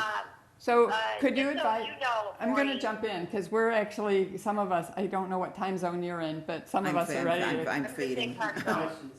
Yeah. What? But You're in I actually- vacation zone. I did speak to the moderator today. Pardon? So, Maureen, Tom Howley called me today to go over the procedures for Thursday of what he's going to allow and not allow. And I was like, I'm not going to be the acting chair for this. I believe Maureen is, although the planning board, we need to decide that. And then, so he asked whoever is going to be the chair, the acting chair, or the representative of the planning board for the article to give him a contact to go over that. So if that's you, Maureen, you need to get in touch with Tom Howley. No. And my purpose is to explain specifically about this one woman's concerns and why she supports it. And is that it? Yeah, but he also wants to touch base about what he's going to allow and not allow. Okay. Oh, okay. So, no rehashing, I think, is, of the same old stuff, and he's not going yet. So that's pretty much what is the anticipation when he's going to close debate down and whatever. So it's just information that you may want to have. Okay, I have a note. Okay, so I don't know that we need another vote at this point. Brian's shaking his head, we do not. already did. So unless anybody has, thank you, Heather, for your comments. I think, Heather Von Meering, I think we're pretty much, if I'm looking at faces and, right, staying the course for the time being, and we'll have to see what else Right, gets and introduced the, at the, town cour- meeting. the course being that you have already I don't know about voted, but decided that taking the 9 out is not in the best interest of the neighborhood as a Right. whole, Right, and that indefinite postponement clearly is not in Right. the Right. Right. Let it go to a the vote. neighborhood's best interest. right. Will there be any But additional? it's not just the neighborhood. There are owners that are interested. And even if There may be the individual moderator does not owners. allow anyone to speak who's already spoken, he doesn't allow those to come back up. That's the opportunity for the planning board to say at that time that, as even last at town meeting, as it was 1 or 2 sentences, there was a resident before you of these 9 properties asking you to go forward with this because she and her family and her neighbor want this to go forward because of X, Y, and Z. That's when, if he doesn't allow anyone to come back up, which I think is probably going to be the case, that's already spoken and give those who have not spoken an opportunity to ask questions who haven't. Okay. That's when the planning board, it's not, on record. She said it at town meeting. So that would be the response, because when they do that, we do get an opportunity to come in and get the feedback on that proposed amendment. Right. Okay. Other thoughts? I was just gonna ask if we were gonna have any new visuals showing a side view of what it is if there's no setback or not. So I've been asked by multiple people so I have the slide that I have that shows the 4 different types of properties that are involved in the rezone. Apparently, or not apparent, I shouldn't say that. I went too quickly. And many people were, I don't know, deer in headlights simply because of my tone, whatever, how fast I was going. I mean, I did talk very quickly, but the idea of some type of a clarification, not making new slides, but just going over those 2 slides that show the 4 different scenarios. Yes. The first scenario being a commercial parcel along Main Street that has a little bit of residential on the side. We're helping those, clearly.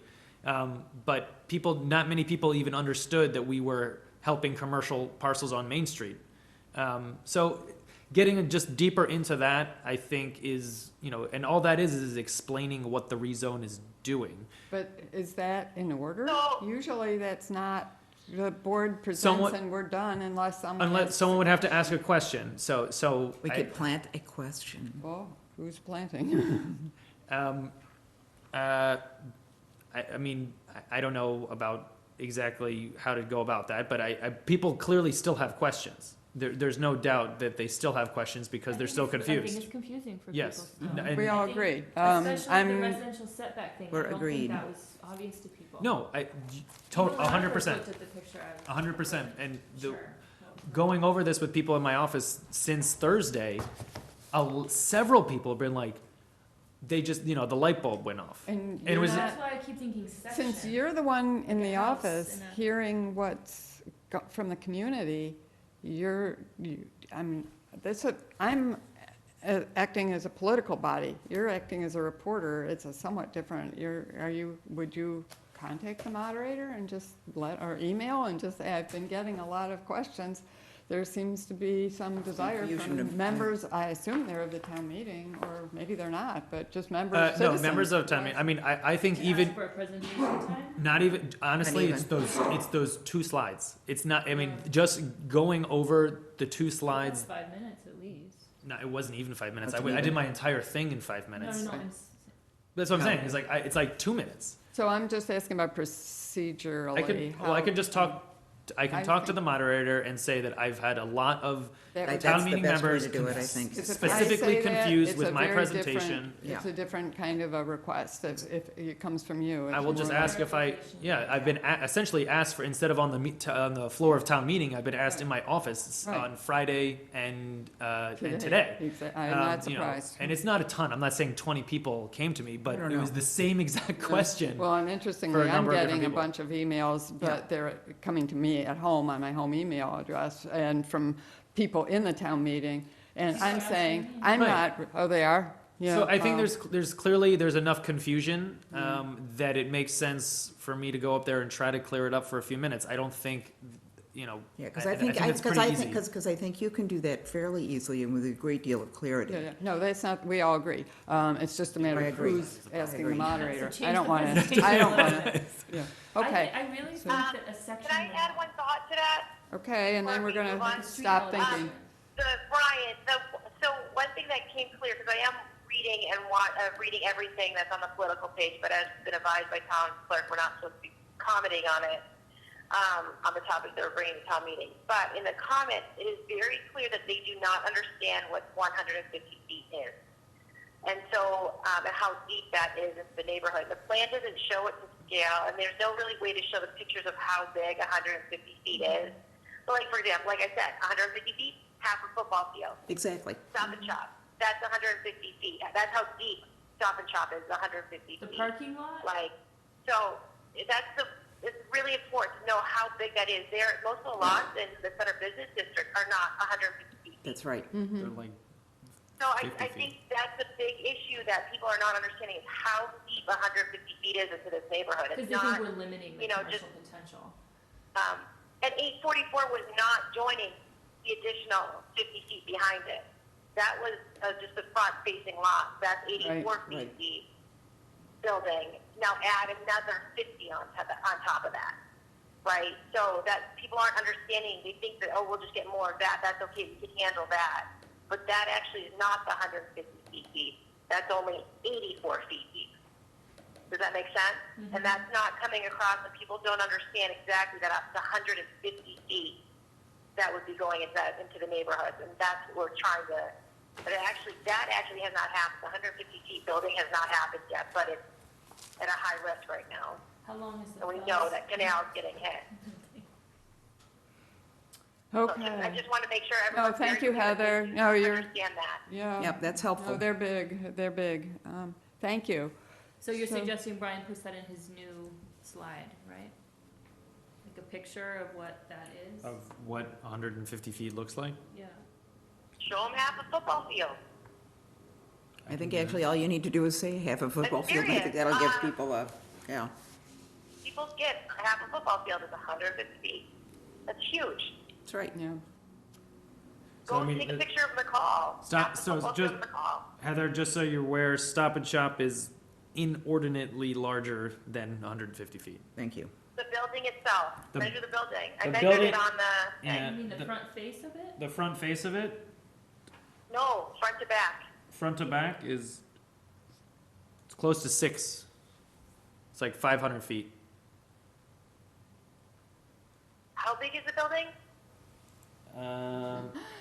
Okay, Heather. I love your comparison, but some of us are, Yeah, ready to white, I can tell you in just a I second. measured it. Yeah. do you have access to a computer? Me? No, Heather. For some reason, this is. Hey, Heather, can you email Brian something? Because he's trying What to do you want me figure it to out. email him? I don't know, whatever measurement he Yeah, needs, the- it's, so you two can figure it out. Yeah, I don't. Okay, yeah, we're not, somehow it's not connecting with Brian, so I think, I believe you, you measured it, something's not under. It's not. I mean, I'm looking at the assessor card. It's certainly larger than 150. No, I measured it on the actual map. The map that you showed, you know, all the measurements that I'm on take the. from property lines and everything. I went on that and I measured it. Wow. Stop and shop to see exactly how big that building was. I will say this, if you guys can From front to back. communicate directly, I'm all for it. So much the better. No, but we're wiped out here. We've done 2 hearings, and I'm afraid, the message is clear. These are there's some very large lots, so. Front to back Oh, here is you are. 150 feet, but it's where. Thank you. But yeah, it's along Main Street. So at the north, when you say front to back, it's north south. So it is 150 deep. Yeah, That okay, is correct. that's what I was hearing Heather say. That So is bravo, correct. So Heather, you're understood. And it is From and Main Depth, Street? the depth of the building. not the along width. Main Street. Yes, And then across, it's 275, 280. Okay. okay. Thank you. Yep. I think we're all good. We're still there. You Oh, speak eloquently. you're the quorum, I'm so making we- a motion to adjourn, or asking for a motion to adjourn. So moved. You're on. Say second. Second. She's asleep. All in favor? Aye. Okay. Thank you, Heather. All right, have fun. Thank you, everyone. Good luck on Thursday. Yep. Take care. Thank you. Bye. Yes. Oh, to adjourn? I know. Yes, she has. Yes, she was. Take your